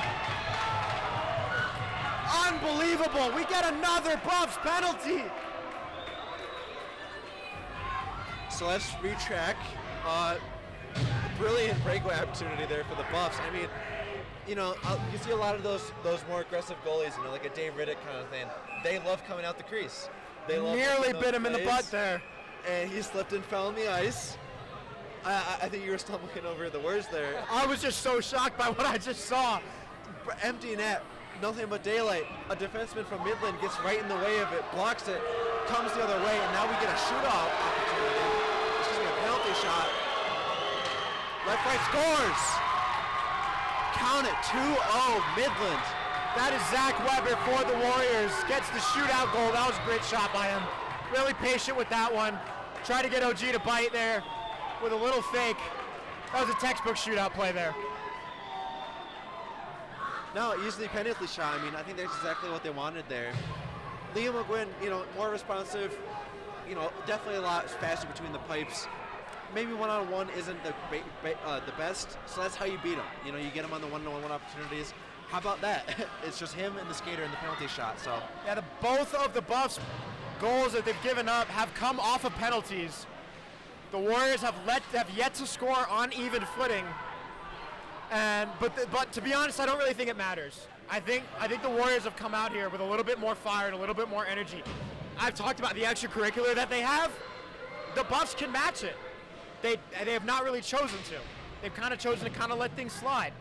And I really just want to, we talked about pregame, and here's Dougie Wood with a little 1-on-2, and nothing will really come from it as he centers it to Drew McConaughey, who can't control it. Just to get back on my tangent, we talked pregame, you said you want to see someone go and just grab that captaincy spot. And I don't really think we've seen someone do that today. yeah, and it's the first game. Obviously there's some jitters. You can't replicate a game. You're going to have issues. I just need to see tightening up from this Buffs team. I've seen sloppy giveaways, bad penalties taken, like that penalty shot. They need to tighten up in that department. But that's going to happen in any game one. It doesn't matter if it's ACHA or NHL. So they got to get that rust off and get back to their normal strength. And Babb will take it for the Warriors and drop it off for Rickert, who then passes it to Rosalenko for the Buffs, gets it behind the net. They try to clear it. Marcinkiewicz, who sort of gets in the way there. Great stick play there by Hofteaser. We've got a Warrior without a stick, and Nislana can't control it. He's just going to shoot it. That one's deflected. Hole's got it at the top, fires it behind the net. We're going to see some wrestling there. Tries this. Marcinkiewicz tried to center it. No one was there to receive it. Matty Hall has to take it out of the zone to reset.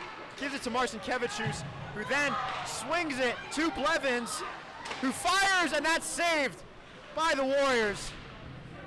Now their goalkeeper has been he's just been solid today. He had the irresponsible play as we get a 2-on-1 for the Warriors, and he shoots, and that's deflected out of bounds.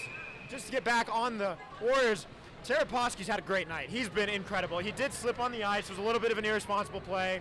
But if you're him, you're staring down a 2-on-1. Do you want to go out and attack, make the play, or do you want to wait and see if they make the play on you? I understand it. The slip, unfortunate. But other than that, he's been perfect tonight. Yeah, you notice all those really aggressive goalies always have really good defensemen that they trust behind the net, or at least in front of it, rather. So, credit to that defense, too, to play the way that they have. I was just so confused by what I just saw. I think we're going to get a hand pass call from Blevins. He was on his hands and knees there. Yeah, the puck was kind of stuck under him, and he was taking some sticks to the chest on that one. Yeah. Not too sure what was going on.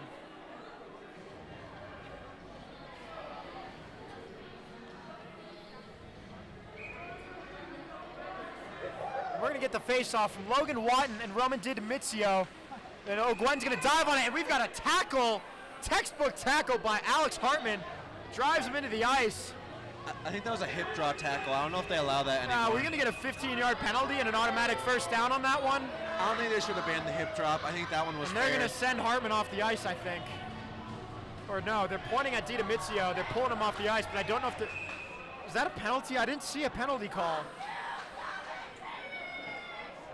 We are going to see DiDomizio hit the box, and the Buffs are on another penalty.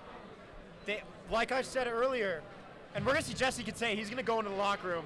Just skated gingerly, 3 feet across. He's going to run into the locker room. We'll try and get an update on Jesse Kitay. And DiDomizio hits the box for a 2-minute power play.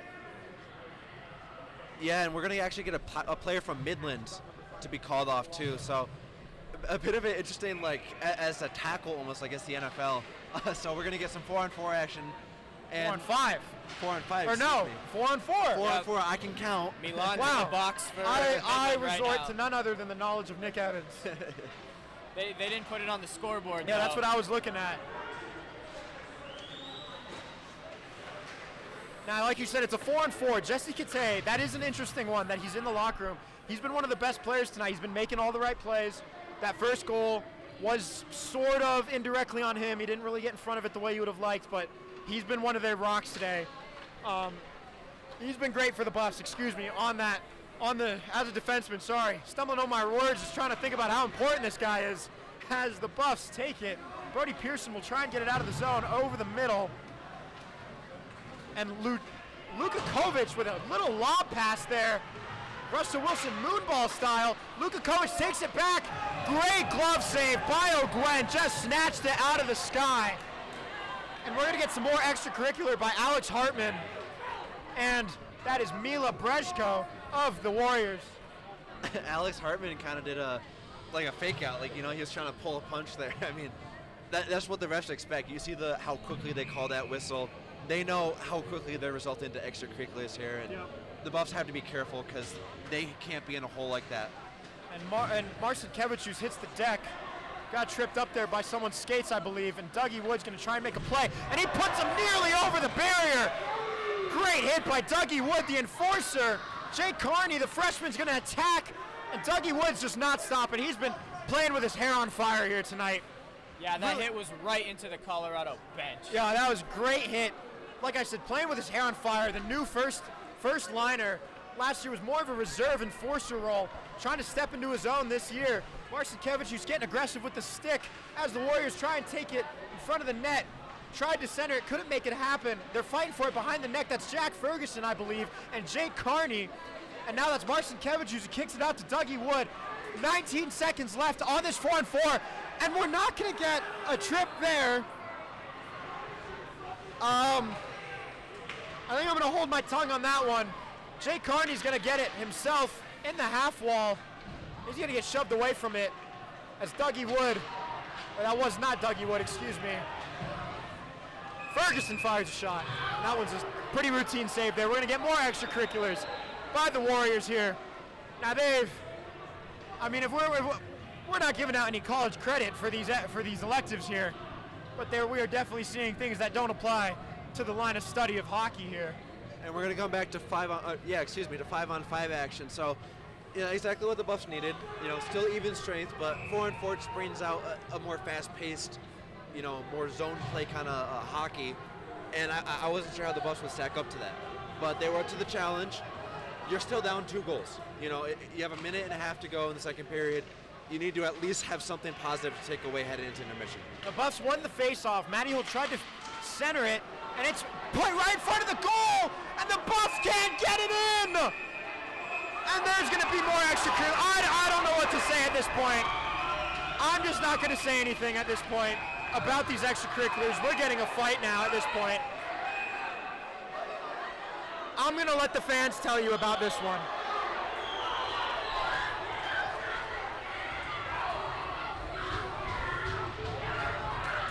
We got about 70% of the crowd standing on their feet right now, wondering what just happened.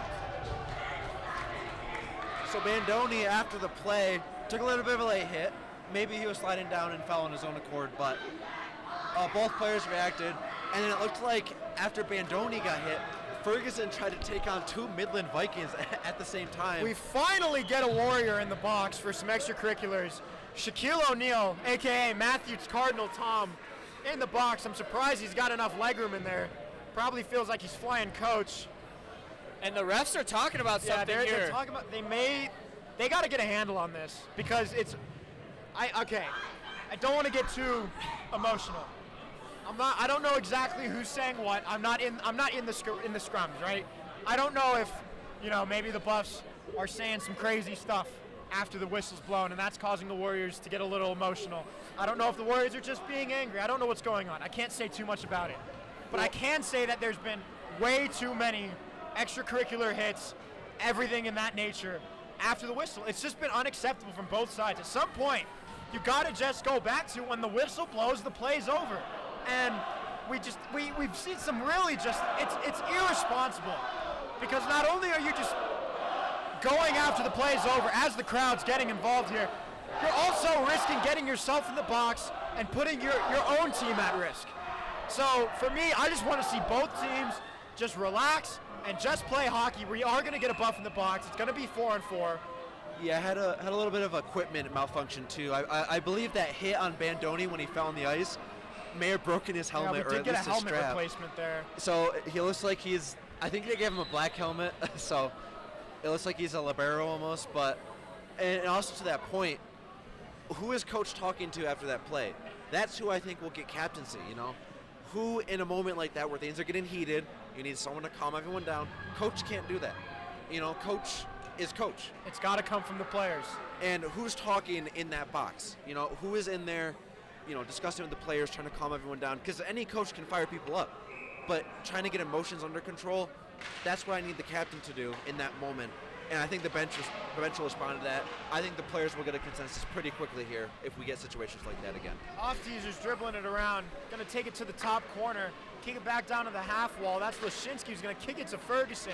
Ferguson's going to lose it, and he's going to have to just keep it out of danger here. Tries to get it to Rapolis Marcinkevichus, who will take it over the zone and over the line into the zone, and that is Hofteaser in front of the net. He's going to shoot, and that's deflected, and the Buffs can't keep it in the zone. Ferguson's going to try and reset it here, and he can't really do it effectively, but he is going to keep it out of harm's way. The Buffs have somebody in the penalty box, but it looks like they still have 5 players out on the ice right now. I'm not too sure what's going on. That is a great point. Not too sure what's going on. Yeah, the Buffs have 5 on the ice, but there's 1 in each box. Yeah, so that'll be like interference usually, or fighting. They usually enforce it. They don't have, a man at disadvantage because of that, but they still put the person in the box. Okay, thank you for the clarification. I should be like Gene Steratore, like the rules analyst. Yes, you please be the rules analyst, as we are lacking.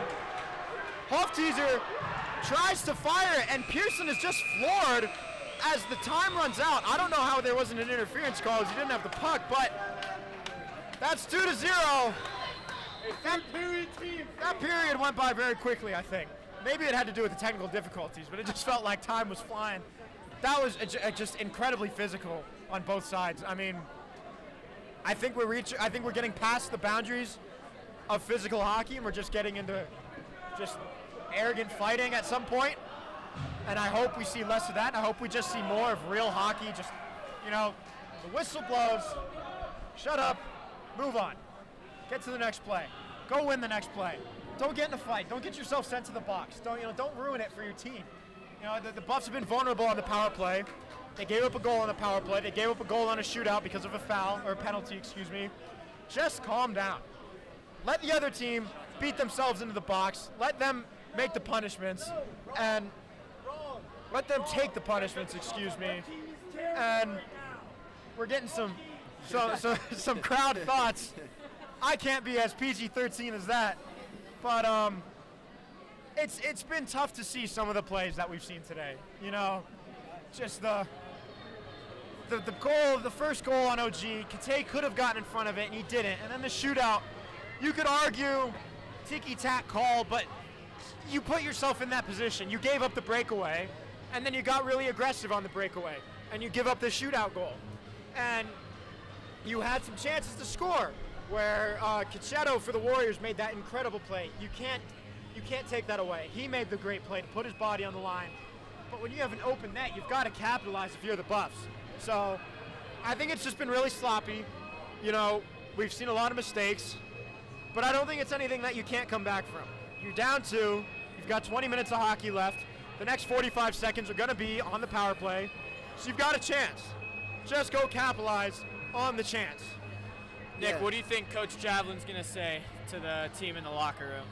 I want to know what anyone else is going to say. I mean, if there's one thing that we can take away from this game in a month, if this is a loss, whatever, is this is how captains are made.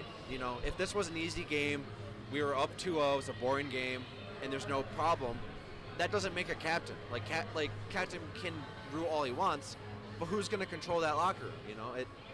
Especially when there's no named person coach is going to notice who's speaking after that, because coach is going to get his words in. I'm sure he has a lot to say. You know, however, it's more, who isn't named, I guess. I think that's like the most, when you have, I don't know, it's hard to describe it. When you have all those big names graduating and stuff like that, I just want to see who steps up, on the ice too. I'm sure you'll see that, who comes to people's aid, things like that. So I think this will absolutely be when a captain's named, and if we're gonna have situations like this, I think one gets named pretty quickly. Yeah, someone's got to come. You keep saying it. Someone's got to come take this captaincy.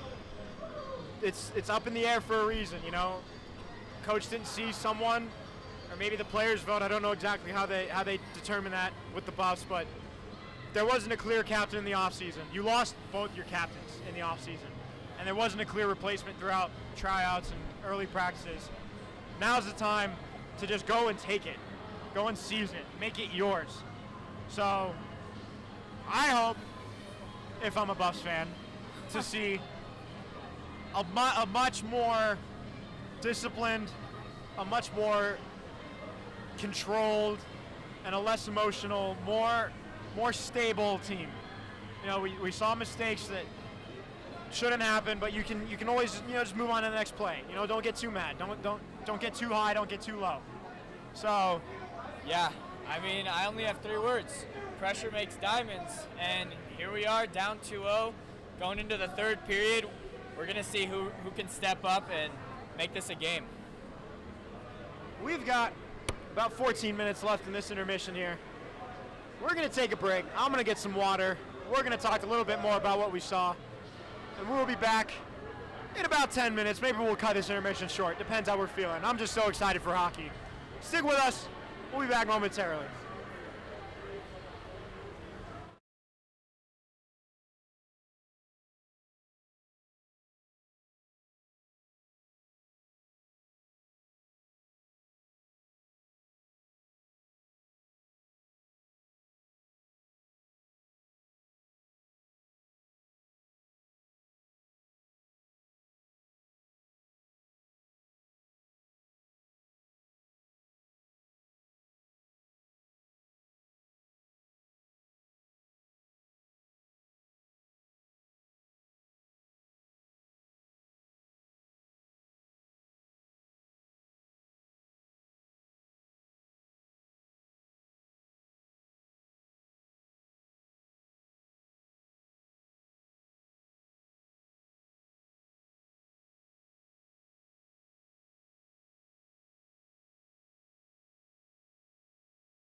And we are back.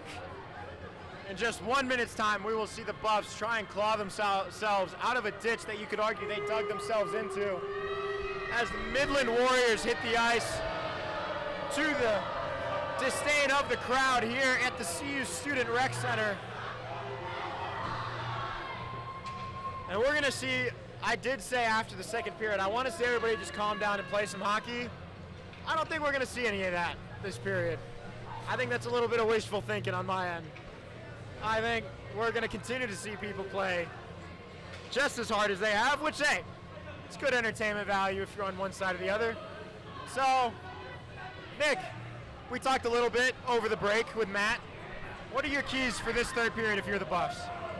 I mean, you know, it's nice to have that intensity, but just keep it under control. You know, I think one too many times they've just let the intensity of this game get away from them, and they kind of find themselves like chasing down, you know, those aggressive opportunities, and now you're getting these senseless calls, you know, maybe one more penalty than you want. So I just want them to see them keep that anger under control, and I think that'll make a statement to the leadership in that locker room to see if they can adjust that way and not get this game, let this game get away from them, because that's a 2-0 deficit you're facing with 20 minutes. You know, you got to get something done fast, and you got to make adjustments quick. Yep, you got to get one in, I think, within the first 5 to 6 minutes. That's obviously, you always want to get one in as quickly as possible, but I think when you're down 2, you need 3 to win it without having to go to OT. It's got to be quick.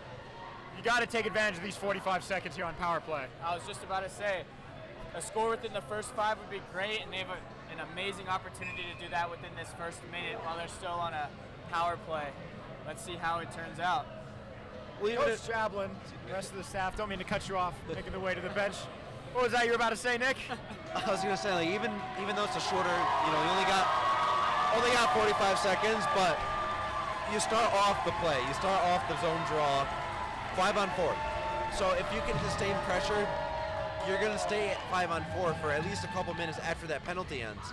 And that's all you to stay in the zone, but they have to win the faceoffs. They haven't been doing that.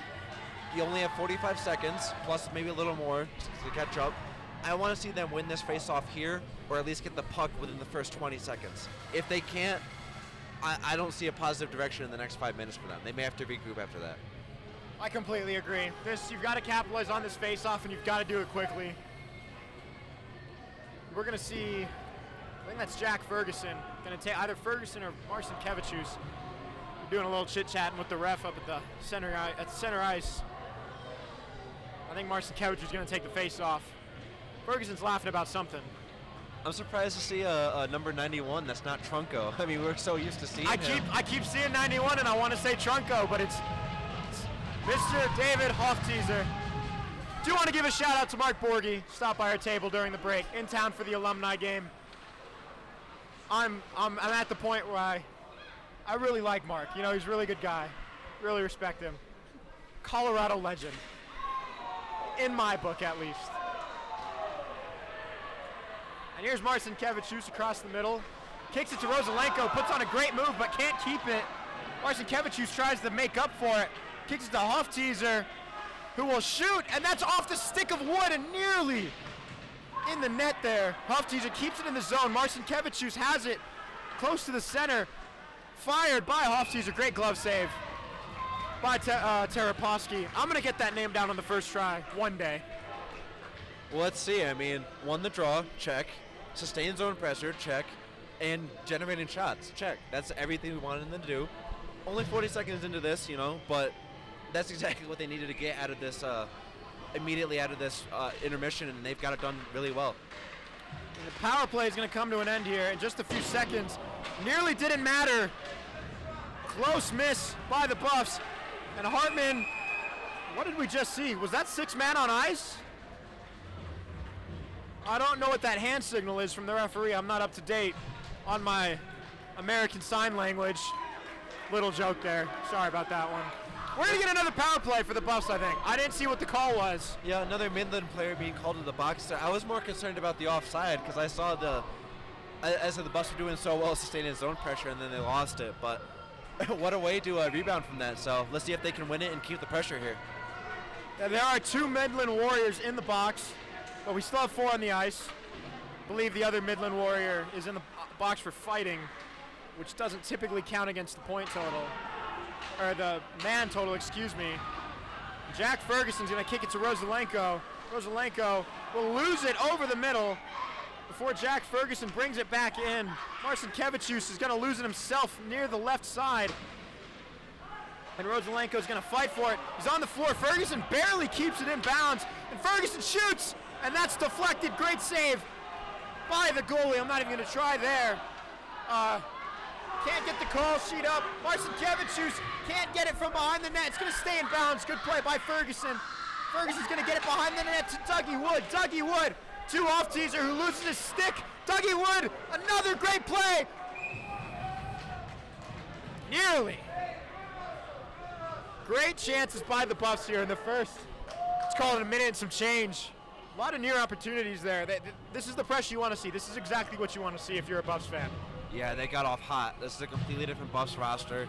I mentioned earlier how quickly that this team can can change at the drop of a hat, and they look to be doing so. They've really cleaned up their work here. Kind of a neutral face-off there in the Warriors zone. They're going to play whack-a-mole in the corner to try and get it out. And Brody Pearson keeps it in. That's a great play by Pearson, but then he passes it to Luka Kovic, who's going to complain. We're going to get a penalty. I think we're going to get a slash on Brody Pearson. That appears to be the call. Brody Pearson's going to hit the box. We're going to get some 4-on-4 action for about 51 seconds here.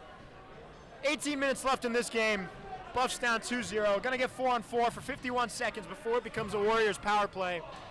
Matt, what are you seeing so far? There have just been too many penalties by the Buffs right now. I mean, yeah, Midland has committed some of their own, but I mean, they're up 2-0, so the score kind of speaks for itself right there. The Buffs do win the face-off. Matty Hull tries to get it in the half wall. He hits the deck. Midland a little sloppy on the control there. Dangerous deflection right in front of the keeper. It's going to go behind O'Gwen. DiDomizio's going to track it down, try and make a play on the puck. His teammate Matty Hull jumps in on the action. They're just kind of pushing and shoving, hoping one of them gives up. And it does get free for the Warriors. Reichert fighting for it with DiDomizio. DiDomizio just really doing everything he can here. He's been at the center of this whole exchange. And it's going to get broken away by Cam Bantoni. Cam Bantoni's got a chance and he loses his feet. Oh, Cam. Got to stay on your blades there. He just got too excited. Couldn't stay on his skates. Blew an easy, or I don't want to call it easy, but he blew an opportunity. And that'll do it for the 4-on-4. It's now going to be a power play here for Midland. So you're going to see how the Buffs respond and maybe try and get a shorthanded look the way that they just did. Just under 17 minutes here, 50 seconds left on this Midland power play as Milan loses it, and McConaughey is going to take it across the right and just clear it. We're going to get a sub here. Zamboni's going to come off the ice. Hull's going to come off the ice. Kinney and Ferguson, or excuse me, Kinney and Blevins are going to come on. A huge hit on the boards as Kinney just fires it at the goalie. Narrowly misses. Milan can't control it, and Blevins has a chance here to make something happen, but nobody's down to help him out. Marcin Kevichus is there late. Huge hit on the boards against Milan, puts him in the glass. Blevins hits his knees on the floor. And the Buffs look good right now. Off the glove of the keeper, and we got Blevins and a Warrior tangled up here in the own zone. We're going to get a little 3-on-3 action here because of it. Everybody gets up. Milan's going to give up on the end of this power play. Power play has ended with a successful penalty kill by the Buffs, which is exactly what you want to see here. You can't afford to give up a goal, go down 3-0. If you're a Buffs fan, that's not what you want to see, I should say. And here we go with Marcin Kevichus down the right side. Puts the Warrior on his butt. And his teammate, there's 2 guys in there trying their best to get it out. They can't really get control of it. As Hoftees are on the left side with Kinney and Rosalenko. Rosalenko's going to chase him behind, make a hit. Hoftees is going to chase him by the boards, give him a little whack on the back. Kinney's going to try and clear it into the back, but it's going to go right to a Midland Warrior. That is Ethan Brown. Nice check there by Kinney on the glass. Hofstadter and Kinney will come off. Pearson will come on. And Carney will come on for the Buffs. Carney's going to kick it to McConaughey. Going to try and get it into the zone by himself. Doing it all by himself. Great move. Way to stay on his feet. Didn't really see what Buffs fans were wanting there. They were looking for a call, but they didn't get it. Don't know what happened. And the Buffs are going to try and reset here. Dougie Wood's going to drop it off for Brody Pearson. Excuse me. They do lose it. Dita Mizio is going to make a play. Dougie Wood's going to have a chance. He can't. This is a little bit too far out of his reach. And we're going to get some more pushing. What else do you expect from this game? They're making Dougie mad. I don't know if they remember what happened last time that happened, but I wouldn't make Dougie mad. Was the call by Logan Benson on our live show? Something along the lines of "Don't make Doogie mad." Don't make him mad. And we talked earlier about Carney. You wanted to see him out there. There he is, number 4. So as said, he's kind of that replacement player that they're going to just throw around defensive pairing and see what works. I've been liking what I've been seeing from Carney. He's been playing a good amount of minutes. And Nothing crazy, but he's been on the ice. He's been very good at knocking players off the puck. Very physical defenseman, not afraid to lay the wood out, and he's been doing really good at that so far. Blevins with the collision forces him to pass the puck. Dita Mizio's going to put him into his own bench almost. And they're going to barely get it out of the zone. The Buffs got to get back on side here as Carney's just going to try and chip it in, but he can't really do it. Dita Mizio does make it happen. And there's Lashinsky back on the ice behind the net. Blevins can't get it in. Are we going to get a trip? We're not going to get a trip. Looked like it. And there's Lashinsky, nearly had a chance for a breakaway. Didn't quite make it happen. Seeing a lot of physical play here over the middle between the zones. And they're just going to try and clear it. Going to get nice? We are. That's Shaquille O'Neal. Or excuse me, that was not Shaquille O'Neal. That was Cachetto. He's made some great plays tonight. But Shaquille O'Neal does come onto the ice. Number 98, Matthew Cardinal Tom. What an absolute unit. I mean, look at him next to Rapolis Marcin Kevichus. Marcin Kevichus is a pretty big guy. I believe we have him listed at 6'1", 214. And Matthew Tom, I don't have a height listed for him. Off the top of my head, I believe it was 6'7" on the website. Close enough. Welcome back to Zdeno Chara. They look like the Islanders. Like maybe that's Zdeno Chara back on the Islanders. I mean, what a unit that is. They got him out there playing forward. The Buffs do control the face-off. They're going to try and get it out from their own zone. We're going to have a little pancake block on the back between Wood, and we're going to get some pushing between Wood and Ferguson. Not really sure what just happened. Ferguson's without a stick, but I don't know where it went. Matty Hull is going to just chuck it into the offensive zone just to get a line change here. That's a nice hit by Sandberg, Charlie Sandberg. Took a huge one earlier. Was a little bit ginger getting off the ice. Good to see him back on the floor. Matty Hull is going to try and force him off the puck behind the net, which he does. He's going to kick it up to Dougie Wood. And Wood's going to take it into the zone by himself. Try and make a play, loses it, gets put on his butt. They're tangled up between Naslanik, and Hull's got to make a play, and he can't. And Midland goes up 3-0. Nishlanik and one of the Warriors got tangled up over the middle.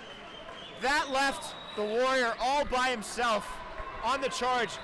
Hull had to try and recover to make a play, couldn't quite make it in time, left him one-on-one with Liam O'Gwen, left defenseless. And that feels like a dagger if you're the Buffs here. You've been playing so good in this third period to try and make a comeback and just give up a third goal to go down 3-0 with just under 13 minutes remaining. That is brutal. Definitely not the start to the third period they were looking for. I mean, they came out hot, they came out physical. They just can't get the puck in the back of the net. Seen a little wait before the face-off. Drew McConaughey will take it for the Buffs, and that'll be Hugo Lukakovic for the Warriors. McConaughey does win it. And I couldn't quite tell what just happened there. And that's Brody Pearson going to take it into the zone. He's got Wood on the opposite side if he wants him. Does not take it. Wood does have it now over the middle. Going to leave it for Hartman, who's going to fire. It's deflected off the leg of Drew McConaughey. And Larson is going to pass it to Lukakovic, who's going to kick it to the point, and they didn't get a shot. They had a chance there, but they didn't take it. I think that was Brezhkov, who barely missed out on it. Brezhko, excuse me. Brezhkov's got it now. Pearson's going to force it out just with a little whack of the stick, and Kinney's going to take it behind the net. And he's going to give everybody a second to kind of breathe here. Hartman's going to have it at the half wall. Now it's back to Kinney, who then just fires it. Are they going to get icing? They are, for the Buffs, or against the Buffs, I should say. We're going to get a face-off in the Buffs' defensive zone. And they got to win this one. They got to go down. They got to score. That's the name of the game if you're a Buffs fan. You can't really keep dilly-dallying around. You got to just go make a play happen.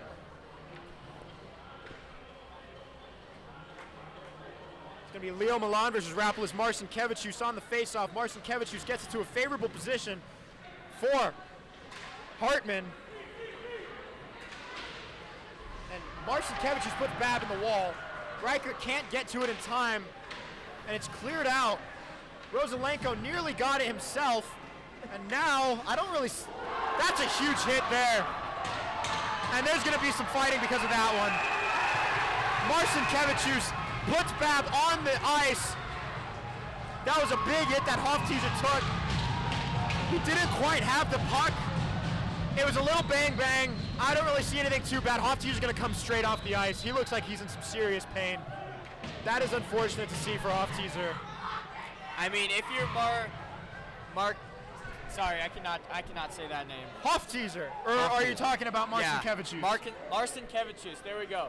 If you're him, I know you want to stick up for your player there, but I just don't think that was the right move. I mean, you're down 3-0. You cannot afford another penalty. And you're one of the best players, too. Yeah, you just got to let that one go and, keep moving on. Try and get a goal. I mean, now you're on, the 5th or 6th power play? Yeah, this has been down a really sloppy game from the Buffs in the penalty game. You could argue Midland should have a somewhat equal amount of calls based on some missed ones that we've seen, but you can always argue about calls. Every hockey game, you can argue about calls. Every sporting game, you can argue about calls. You can talk about they didn't call this, they didn't call that. At the end of the day, the only one shooting the puck into the net is you. So if you're the Buffs, you just got to relax. I won't relay what I heard, but I could audibly hear Marcinkevičius's discontent with himself, with the situation that he got stuck into. It's a really emotional night. And, when you're fighting for that captaincy, which I think Marcinkevičius is the forerunner that could get, that's got to sting. But I think a little mini conference here with Drew McConaughey and Logan Watton of the Warriors and the referees, probably discussing the brutal nature of this match so far. Please, Nick, go ahead. I think they're exploring a penalty against Midland. Possibly not against them, or at least as a team penalty, but an individual penalty. Because that box door has been open for a while, and that door originally was wide open, so I think Midland originally thought there was a penalty coming up, but now they're disputing it. I thought it was just an accidental collision. Yeah, I thought it was a pretty just bang-bang play. I didn't really see anything malicious about it. Looked like a football hit to me. I mean, I do understand as a teammate why you'd be mad about it, but it just looked like a fast play. Hofteaser's going to come back onto the bench, I believe. I mean, if you thought which this is game good was to see.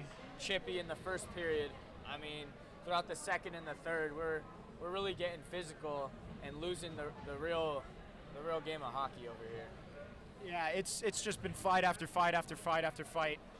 I mean, this brings me back to the CSU game last year in Fort Collins, where every break of play there was a little pushing and shoving between every break and play, and that was CSU CU. That's the Rocky Mountain Showdown. That's a rivalry game. That's what you expect from that. I think at this point we've surpassed that, and this is Midland versus Colorado. I mean, you could talk about the dynamics of Nebraska, Colorado, but this isn't the Nebraska that everybody's talking about. So, yeah. I'm honestly just surprised at what we've seen with the level of extracurricular chippiness that we're witnessing tonight. Yeah, I just want to know what Marcinkevičius. And there it is! He's got a breakaway. That's Bantoni, and he fires and he can't get it. That was a beautiful save by Tarapovsky. Oh, Spantoni, he had the chance to put one on the board. We're going to get a delayed penalty here for a hit to the back of the head. by the Warriors. We're going to get some 4-on-4 here for a minute and a half. I mean, Taraposki's just playing out of his mind tonight. I mean, he has not let anything by him. Yeah, what are your thoughts on that? He's been incredible. I mean, you can't deny that. You can't really make any corrections to his game tonight. Like, I don't know what the coaches are going to, when they go back and watch the film of this game, what are they even going to talk about with him? I mean, he's been incredible. He's he's saved everything that's come at him. The only mistake he made was when he slipped, when he tried to attack the puck, but even then, he was trying to make the right play. He was making the right play. And so, I mean, what we've seen from him is teach tape, That's the type of thing that you want to see from your keeper, just the flawless play that he's made tonight. He's the reason this is still a 3-0 game. I mean, how many saves do you think he has tonight? 26. I was going to say at least 20 was my number. Well, that's a smart goalie, too. I mean, he knows. We'll get another penalty. That's boarding. We will see boarding against the Warriors there. Are we going to see some 4-on-3 action right now? We are. And then very briefly going to see 5-on-4, I believe. I want to be transparent. I am a journalism major, not a math major.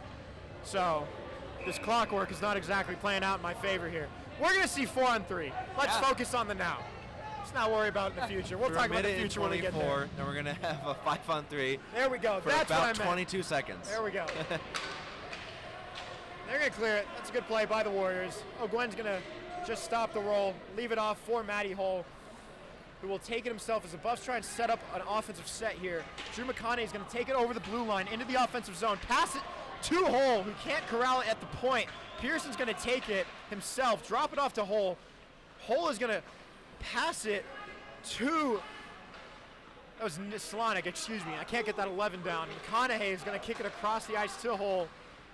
And Hull is just going to play this slowly. Going to give it to McConaughey. Nearly loses it. McConaughey is going to give it back to Hull, who's going to just try and center it to Naslanic, but can't do it. Now he's just going to chip it towards the back. Pearson's going to have it at the half wall. And he's going to drop it. No, he's not. He's going to take it himself over the middle. He's going to shoot, and that's just barely off of net. Hull's going to have it himself, and Hull is going to drop it off towards Naslanic. Hull's going to take it back, and he's going to shoot, and that's a save. No one was there for the rebound. That was a perfect opportunity for a rebound goal. I mean, there's so much open ice right now. They have to capitalize. I don't know what else. The way Taraposki couldn't cleanly cover it. They're looking for a hand pass, but they're not going to get it. Are they going to get it? Looked like a little jump ball over there. Yeah, that was jump puck, if I can correct myself. We're going to see a face-off, not sure quite where. But back to that. Taraposki made the save, was not entirely clean. You had a rebound opportunity. McConaughey was just a little bit out of position there. That's a play that you've got to cap. That should be a goal for the Buffs. And they just didn't make the play. Wood is going to take the face-off, put it into the zone, but it's going to be in possession of Milan. Milan's going to clear it. We're going to get 5-on-3 for about 17 more seconds here. And with the time, we've got 9 minutes left in the third period, 10 seconds left on this 5-on-3. And Hofstede is going to take it back from his injury. That's good to see. He's going to give it to Kevichus. Marcin Kevichus fires a one-timer. It does not go, and that's going to be clear. That's going to be the end of this 5-on-3. Probably going to get to the end of this 5-on-4 here. That's why they're going to put the pressure on for Midland just to get to the end of this power play. By the time the Buffs get to the zone, it will be 5-on-5. Marcin Kevichus will just chip it into the zone. Cachetti's going to try and clear it, but he can't. Marcin Kevichus gets in the way of it. And Hofstede is going to pass it to Marcin Kevichus. Then he's going to lose it. Try and make a little hip check there.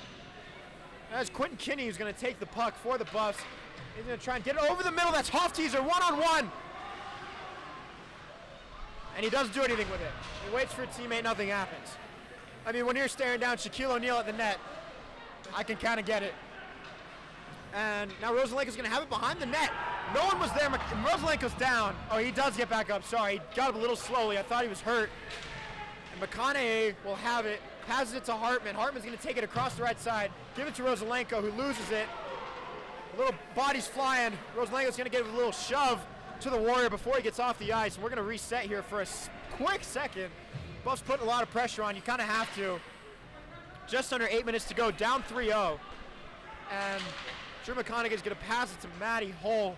He'll take it over the blue line, get it behind the net, and the Buffs aren't going to be able to keep possession of it. Got to be careful of a breakaway opportunity here. You've got 2-on-3. You're going to stop on a dime at the half wall, and Wisely's going to take it for the Warriors. Can't save it cleanly. That was Liam O'Gwen. Could not cleanly save it, so the deflection opportunity was there. Same thing again. Can't cleanly save it. Getting physical behind the net. And Hull's going to have it. He's going to try and get it over to Wood. Can't make it happen. Brody Pearson's going to keep it, take it into the zone, and Olsen loses his stick for the Warriors, but he'll get it back quickly. Going to play whack-a-mole at the half wall. And that's going to go over Hull's head, and that will not be an icing. That was on target. That'll be a shot on goal. And that's a lazy turnover there. This is a chance for the Warriors. They can't make it happen, and we're going to get a call there for goalie interference, I believe. That was number 17, Isaac Hood, the ACHA legend who was taunting the CU crowd earlier. Going to get called for goalie interference.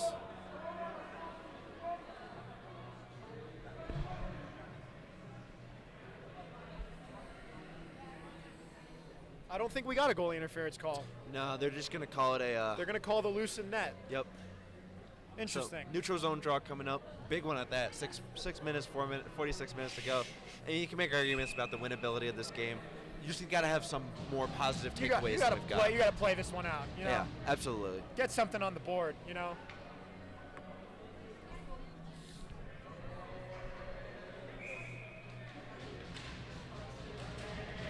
That'll be Charlie Sandberg on the face-off. Big hit there by Sandberg on the boards. Way to flatten him. We're going to see Bandoni. Nice agile skating there in the corner. Really flying around there. Oh, that one's tough for the Buffs. Ferguson had a chance to keep it in the zone. Just barely let it slip by. We'll get nice. We're going to face off in the Buffs offensive zone. This is 3-0. Just under 6 minutes to go. Just under 7 minutes to go, excuse me. And this crowd is getting pretty quiet. You know, you're getting to the point where everybody's kind of conceded the reality of this game. You know, we're getting some fans leaving early here. And we're going to get a face-off in the Buffs offensive zone. That's a quick save. In chaos by Taraposky. Good save there. The Buffs just cannot get anything past him tonight. He's been like a brick wall in front of the net. You know, they've gotten good chances, they've gotten good opportunities, but they're just not falling. They're not sinking them the way they need to. Not only that, they just haven't been generated enough. Like, you know, you got to sustain that pressure in the first place. You can wait for perfectly timed shots, but once the goalie gets hot, he's hot. We'll get another ice. Just get a feeling that Midland is kind of playing prevent defense here. Just trying to keep it out of their zone. Not let any crazy comebacks get sparked up by a quick goal off a face-off. I mean, for the Buffs to have any chance here, they basically have to spend the remainder of this third period all on the offensive zone. I don't know if they can do that. DiDomizio takes the face-off, can't win it. Guarignetti foul. Wadden was put into the boards there. Ferguson tries to catch it, can't corral it completely. This is a 2-on-2 for Midland. And that's a crazy play there by Hood. It looked like he just tried and threw himself into Jack Ferguson way after the whistle was blown. Like he just tried to Fontes perfect. Crown of the helmet, tried to dive directly into him is what it looked like. I mean, he ended up just throwing himself into the boards. Yeah. He's going to come off the ice. That hit right in front of us, that was a lot. That was a huge hit, straight into the boards. Really reverberated across the CU Student Rec Center ice rink.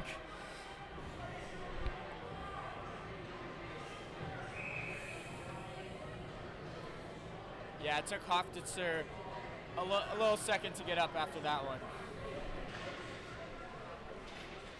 It's going to be a bit of a neutral face-off as Kinney tries to make a play on it. McConaughey's going to chase him with Hartman behind the net. They do get it out from behind the net. Dougie Wood does get it. McConaughey has it now. He's got a breakaway opportunity. He's got to keep possession, and that one's going to go over the net. Just want to float this one that if this was in the pros, that's a penalty. Delay of game for putting it over the net without being touched. Thankfully, though, nothing gets called. Even still, though, I mean, you're trying to dump that in. You're losing an opportunity there. Yeah, absolutely, and maybe that's what they need. Maybe the Buffs just need that kind of reset. But that implies that they've been doing hot in the zone draws, and they haven't been that impressive for me tonight. Don't know what just happened. I think Midland had a little bit of a subbing transgression, but I didn't quite see what happened there. We'll get back going. McConaughey will have it before he's put on his face. I was going to say put on his butt, but that was the opposite end.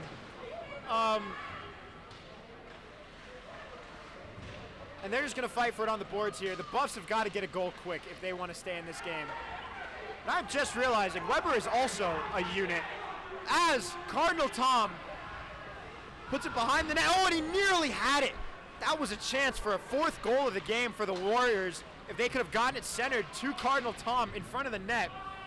A huge target like that. Don't want to miss him there with a scoring opportunity. We've got 4 minutes and 50 seconds left in this contest in the third period. It is 3-0. Warriors lead. Buffs have been held scoreless.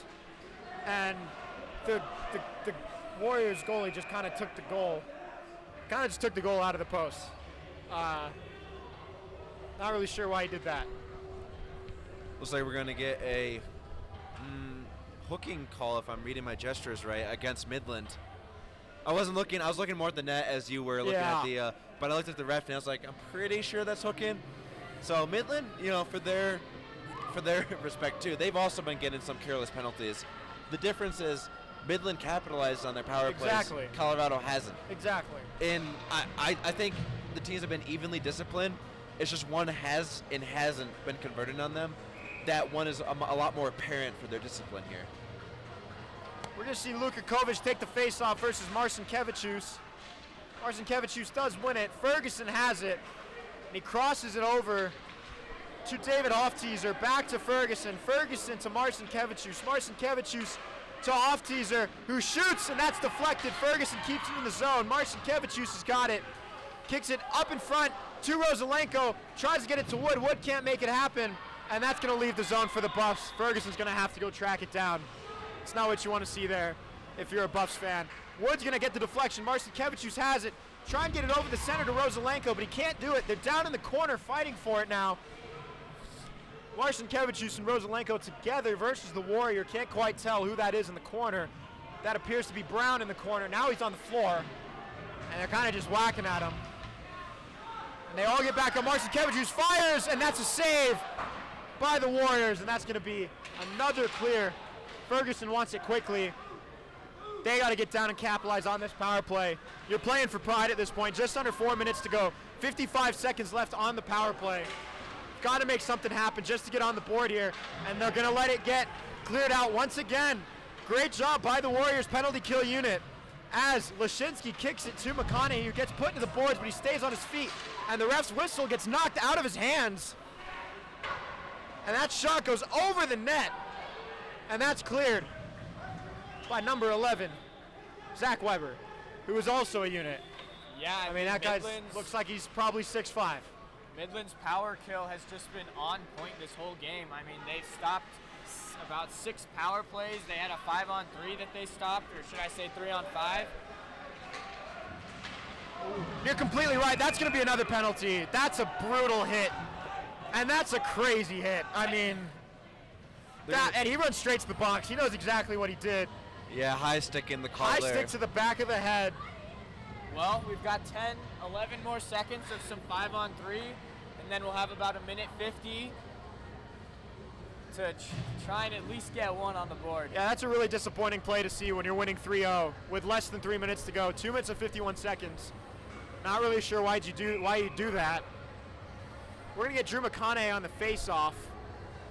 Him and Lashinsky are talking a little bit pre-face-off. Pearson has it, passes it down to number 16, Blake Blevins. Blevins crosses it over the ice to McConaughey. They're playing behind the net here. And that's going to be back to Blevins, who gives it back to Naslanik. Naslanik's going to just drop it to Blevins, who tries to center it, can't get the shot to go. McConaughey's got it behind the net. The ref is in the way. Better blocking than the Ravens' offensive line. Naslanik almost loses it out of the zone, and that's kind of a lazy pass, and that's going to be a good, clear opportunity. The fans are very confused with that one. So am I. Blevins, great opportunity. Lashinsky stays onside. Lashinsky's going to fire, and that is a beautiful save. You cannot draw it up any better. If you are Liam Taraposky, I mean, it's been an incredible game from Taraposky in net. Yeah, I mean, his eyes are just on point right now. I don't know what he's seeing, but he's seeing everything out there. And what a shot too, though, from the Buffs. I mean, that's exactly what we needed. I thought he was able to thread the needle there. Went from the boards to the high slot. Beautiful skating and a really good shot on net there. That's Ferguson off-teaser. Off-teaser back to Ferguson. Back to Marcinkevičius. Pass it out of the zone. They've got to get back on side. It's going to kill about 20 seconds from this penalty, realistically. Their offensive set. As Ferguson tries to get it in the zone. He can't do it. You've got a 3-on-1. Try to make it a 3-on-3. Good play by Marcinkevičius. Get in the way, make the deflection on the shot.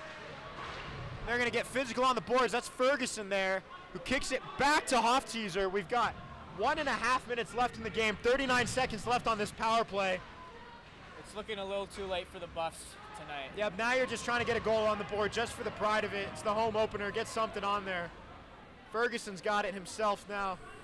Gonna pass it, excuse me, up to Drew McConaughey. And Ferguson's got it back.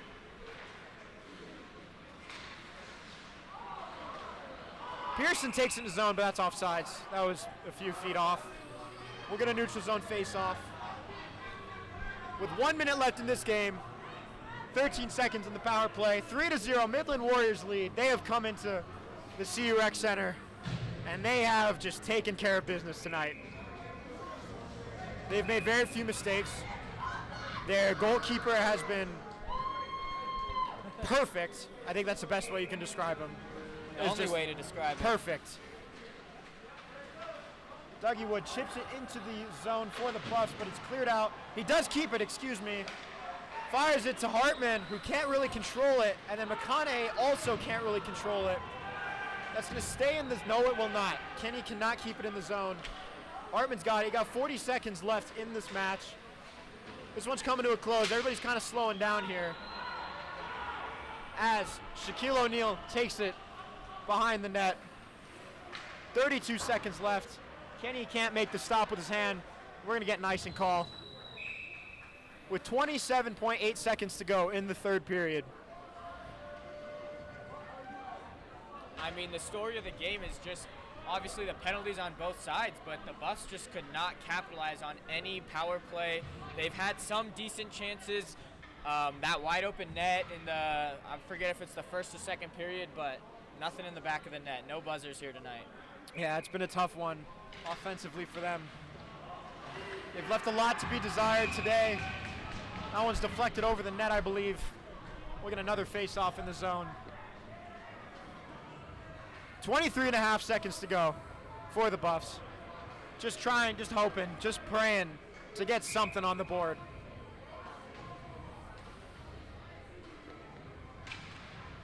Buffs doing the face-off. That's Bandoni trying his best to get it. And Midland's going to get a fast break opportunity here. Curious to see how they play it. 10 seconds left. We're going to get behind the net. That's a huge hit. My goodness.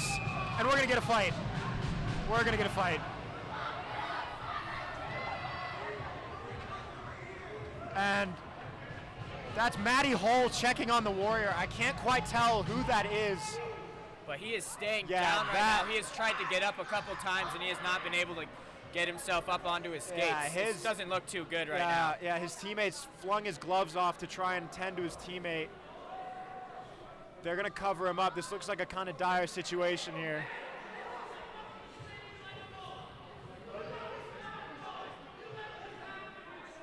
And the coach for Midland is going to be yelling at the refs, I believe, saying, "You let this happen." And honestly, I kind of agree. My assessment of the reffing has been, it's irresponsible. to let the players get as aggressive and as chippy as they have. I think at some point as a ref, you've got to put a pin in it, and they just haven't done that. As the ref, you can make that call. You can say, you know what, enough is enough. You get a match penalty. And then both teams will tighten up. But they just haven't done it. And they've let it get to this point. And that's just an out. We're looking at the replay here. And I can't really see if we can go back just a little bit to try and catch what happened again. Sorry, we can't show you guys the replay. It's a huge hit. I wouldn't call that a dirty hit. I would say it was a clean hit. It was a play on the player with the puck, and it just ended up a little unfortunate. But with, I think it was maybe 10 seconds left on the clock when that hit happens, I think that's a product of the refs letting this game get out of hand. I think any other 3-0 game, with 10 seconds left, everyone's kind of content to just go to the locker room at that point. We talked too about the red zone, like, or the whatever you want to call it, where you're either you either hit someone really close to the boards and they just get hit into the boards, or really far away from the boards and they get hit to the ice, then the boards. But there's this zone between the two where you hit them into the boards, not, so that they're low enough where their head's starting to come down. Yeah. And I think that hit was in that kind of zone where it wasn't too far that it was onto the ice and then the boards, but it wasn't too close so that it was just into the boards. His head was kind of had a little bit to fall down before he hit the board. You got to gauge that when you're starting to hit someone, especially when you're that close to the boards. Am I in that area? Is he far enough away where he's going to start to lower his head as he gets hit? But is he close enough where he's not going to hit the ice first? And, as I said, it's a very fast-paced play, but you got to be aware of that area that you're in between the two. As it looks like he's starting to come up. I think we're seeing some movement. He still has not gotten But yeah, up yet. he's still on the ground. He's not getting up. He's not getting up. I mean, if you're Midland right now, you're pretty disappointed about that. You're 10 seconds away from getting in the locker room. Exactly. 3-0 win. Exactly. No injuries. And for that to happen with, like I said, 10 seconds left is just, it's really, really tough. I understand these are ACHA referees, and I don't mean to. I said at the beginning of this broadcast, we appreciate all referees, and I do. And the Warrior is on his feet, and he will be helped off the ice. That's a great sight. That is exactly what you want to see. We hope to see him recovered soon. It looks like they're going to be almost carrying him off the ice here. But like I was getting on to say, we appreciate the referees. They're out here when they don't have to be. And we love them for allowing the teams to play this game so that we can do what we do and cover these games. But I think they are in for a very long reflection session after this game. I think they should be. Excuse me. They should be in for a very long session of reflection on what happened tonight and how they called this game and how they missed huge hits early on. They missed some trips, and that's the stuff that builds up anger across both teams, is missed calls, obvious missed calls, giving the kind of sense that you're not calling it fairly, not cutting off the extracurriculars at the knee. You let this stuff happen, and it builds up, and you get to a point with 10 seconds left, you see someone putting the boards like that. I think they're just going to end it. I think they're just going to call the game here. They're going to roll the clock, and that's going to be it for this game. The Midland Warriors come out and dominate on the road. They punch the Buffs in the mouth. Liam Taraposky pitches a beautiful shutout, a completely flawless game. Really have nothing to say about how he played other than he was perfect. For the Buffs, you left a whole lot to be desired today. They were sloppy. They were irresponsible. They let themselves get too emotional at times, and it just got out of hand for them. And now you've got to reflect. You've got a quick turnaround. Just, I think, 22 hours from now is face-off for the next game. You've got 22 hours to rest, recover, figure out what went wrong, figure out how you're going to just ground yourselves after this game, because it was just, there were some real brutal things to see today. Some sloppy mistakes, some emotional plays, some emotional penalties. Go back to the Marcinkiewicz one after the hit over the middle where he took himself out of the game for 2 minutes, and you just got to be better in almost every way. after tonight, and that's not what you want to hear if you're a Buffs fan. You don't want to come out of a game and just hear, wow, everything sucked, everyone was terrible. But the reality is, everybody, like, you've got to be better on all facets of today. As Mark Borgie, friend of the organization, comes by, stopping by in town for the alumni game coming up soon. Love to see him in town. Colorado legend in my book, which is the only book that matters. But back on topic, all facets of the game, they've got to be better, which is a very disappointing thing to be saying after the home opener. Yeah, like you've said, they have less than 24 hours. They play the same team again here at 7 p.m. tomorrow, and they've got some revenge that they need to come out on the ice and really take care of business tomorrow. I mean, yeah, I don't want to say too much about that, but you don't want to start off the season 0-2, that's for sure. Especially when you're starting on home. Yeah, and I was thinking about it too. Like when we had technical difficulties in our stream, like I guess this Buffs team reminds me of like our SCOA sports team. Like when last year when we came here, there were seniors, there were upperclassmen that knew what they were doing completely. They've been doing this for years. Same thing with the Buffs team. There were seniors that were there. There were captains already set before the season even ended, the season before. And there was that kind of sense that there was going to be rigid captaincy, a clear, seniority going on, the same way that our club did. And yet we had a lot of stuff going on for tonight's stream because we're also trying to pick things up from when the graduating seniors left.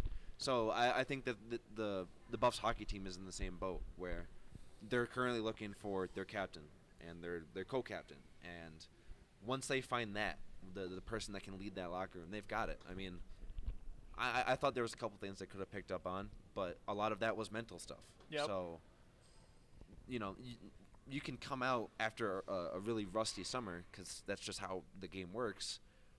But the year before that, you had someone that you knew was going to get you in check. Right now, there's no one doing that right now. So I think as soon as we know who the captain is, I think it'll come very soon, the way that we had, controversies, the way that we had emotional games like tonight.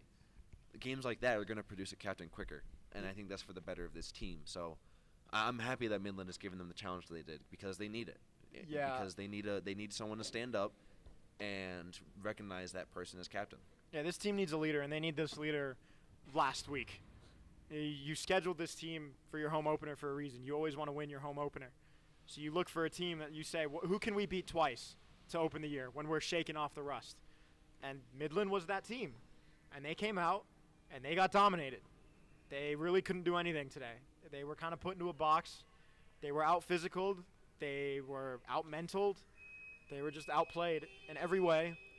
And that's really disappointing to see if you're a Buffs fan at the home opener.